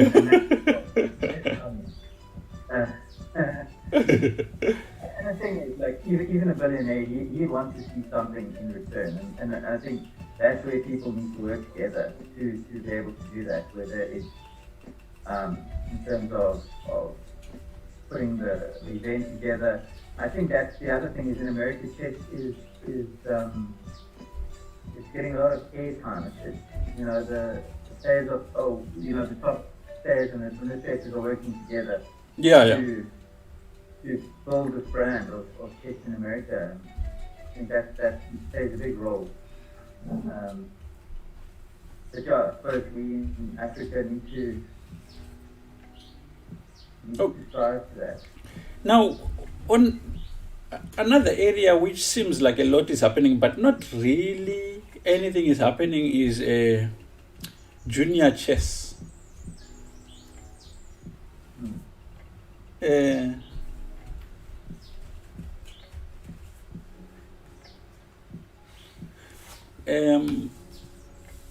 there's nothing really. So Barish actually won against Evanchuk. Anyway, it's funny. It's a thought which is lingering. He must have resigned in that position. Maybe he had load shedding. Not likely.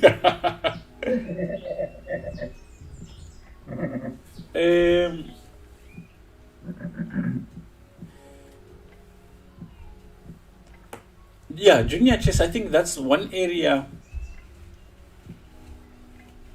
I feel that even during this load shedding, not much actually. There's been tournaments, but it's not what kids need. No, 100% right. I agree with you. I maintain that youth chess, not only in the elite youth chess, to get the top juniors to be performing and training at a higher level, but just to getting more juniors, more youth playing, so that you broaden the base of chess. And with chess, with every 100 kids you bring to chess, maybe 2 or 3 will actually, come through. So and become strong or nationally titles. So it's one of those things. The more you put through the machine, the more that you will get on the other side. So I think it's twofold. It's that is to bring chess to the masses, to get more youth playing, and then linked to that. Once you identify top junior players, they need to be nurtured and trained. Watching certain people and streamers and reading articles on that. I mean, most of the top guys would have started playing chess at 3 or 4 years old, with titles, got their first titles at 6 and have been playing chess at a high level since then. Yeah. In South Africa, I think chess, my opinion is under 10, under 12 level is when numbers you start seeing numbers. In under 8, there's not that many. And that's I think where the problem is. Our kids going into 8. Yeah. They enjoy all the processes, provided that they're just presented to them in a fun way. They enjoy playing. They also enjoy learning, as long as it's not laborious.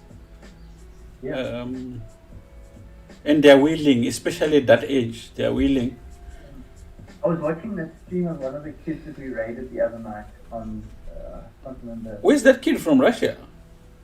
Yeah, that kid. It was amazing. Just watching him play and having fun and okay, he quite enjoyed the idea he was on stream and chatting with his followers, but he was just having so much fun and all he was doing was what I was puzzles and things.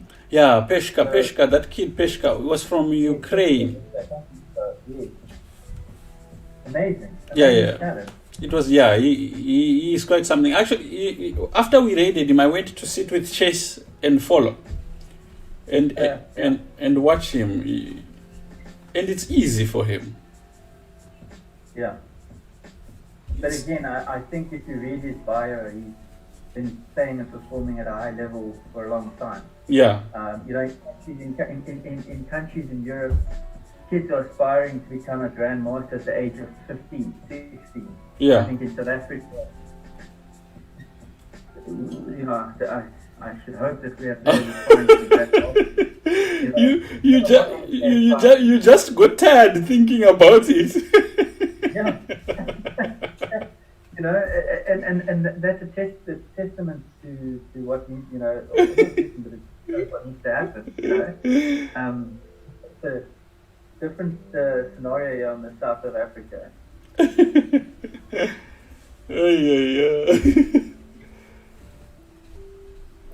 Yeah, I really. I wonder. I had a scenario, like we've got this league coming up for the schools and universities, right? Yeah. So there's this club that I contacted thinking, this club is fairly active. I'd really would like them to take part in the league. It would be really good for them. And it was the funniest conversation I've ever had with someone where they said, my club does not like to play on chess.com. As a result, because of that, we are not going to take part. It's like This chess.com debate is ongoing. Yeah, And, I understand. I understand if it's blitz. If it's 3 minutes, I understand. But you're playing a rapid game with 15 minutes plus 5 seconds? yeah. Nah. No, that's the thing. But I think what happens is people go onto chess.com. What's the default that most people play at the moment? It's 3+2. They try to play that. They play 2 games and get caught on time pressure because generally that's what's going to happen. And then chess.com is slow and then they don't like it. Yeah. And that's the one thing. I know. The other concern or issue around chess.com, to be honest with you, is the app. The app is not easy to navigate to play tournament matches and league matches. Yeah. I think that's the challenge. They need to do that, and it is for those children that are in the community that can't afford or don't have Wi-Fi and internet. It takes a lot of resources on mobile data to play hours, so that also is a factor. I can understand if those are the reasons that are given. If your team is made up primarily of children that don't have access to internet, it is not the easiest. Yeah. And I see that from our club level too. It's much more easier for me to get a team together on reset to play than it is to get them on a chess.com. That's true. Yeah, it is a problem, and until chess offers a match format, there's nothing else. There's nothing else, really. Yeah. Other than a very manual system where you tell people who to challenge and so on. That's just it's not efficient, especially at the junior level. Yeah. So hopefully chess.com will improve. Obviously they're not too worried about African problems. One just sort of hope that. Yeah, no, but this has been going on for years. FIDE doesn't actually care for Africa unless it comes to elections. So Africa, I think, carries something like 37 votes or something. At that time, they start offering. They deal more with federations, and they use stuff like you get to host the African championships or whatever. But all along, I've always wondered, like, not a single candidate ever in Africa, not. I don't know. I don't know how open chess is to discussions and how difficult it is to put together a match format that could be used. I really don't know these things, but in a way that sort of seems to me to be the way. The argument around chess.com, I mean, here's the biggest online tournament in the world being hosted via chess.com. So what people think and say is not. Yeah, but the way League Chess works, doesn't it depend on independent developers? Yeah, I think so. I think the whole platform is based on these developers and volunteers and so on. So that's what I say. I don't know how it works. I don't know if one has to approach a group of developers that are actively involved and present the idea, or do you go straight to lead chess? I really don't know. But I think in South Africa in particular, I think if one had that gameplay functionality, matches like this and tournaments like this would be huge. But again, it's with everything. We say it will be big, but I think you and I have spoken before, Coach, where you say you look at the SAJCC tournament, for example, and how many thousand children participate in that, and now go back and think to yourself how many children have played online chess in the last 4 months, and a couple of hundreds maybe. And, it's that competition. This morning's tournament that was held by Kiro was a great success in the sense that it brought us, I would say, probably close to 100 new children onto the chess. Which is a significant number. You'll keep on there. Yeah? Keep in the chat. Hey, Keith, how are you? Welcome. Yeah. Very nice game. You played very well.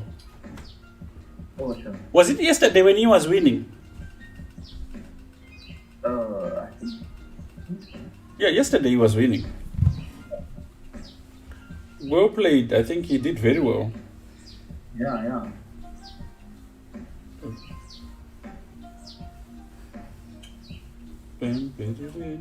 Are you done for today, Keith?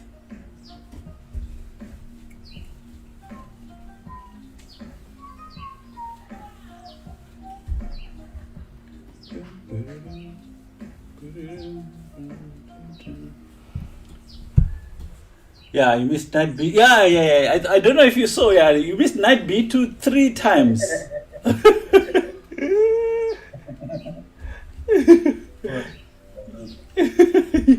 You missed. Yep.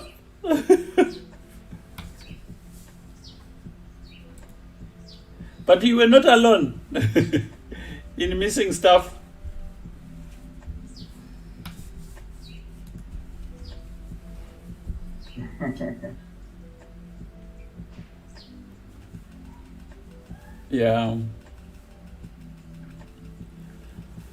Yeah, great. Who do we raid? Online. Let's raid. There's a Daniel Apria.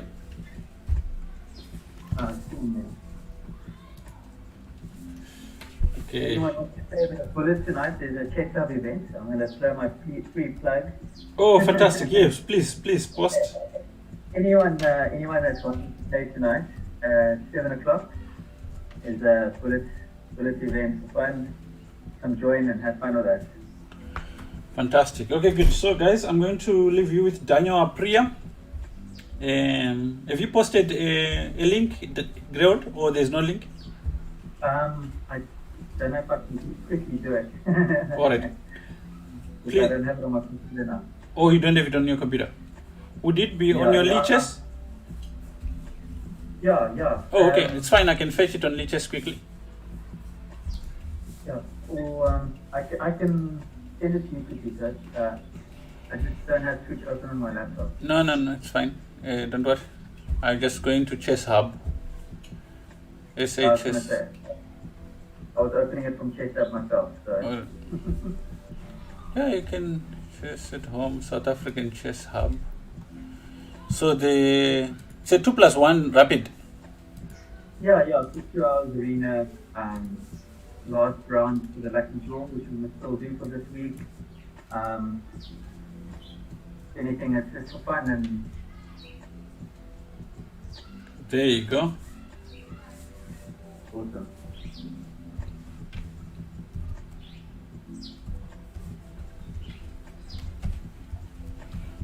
Thank you for joining us. We've been live, I think, for now almost 5 hours. So. Yes. Well done, Coach. Oh, I had a load shedding at some point, and we went down. Right. Anyway, guys, see you. Thank you so much for joining. We are going to raid Mr. Apria with as many people as we've got. And there you go, 7 viewers. And off we go.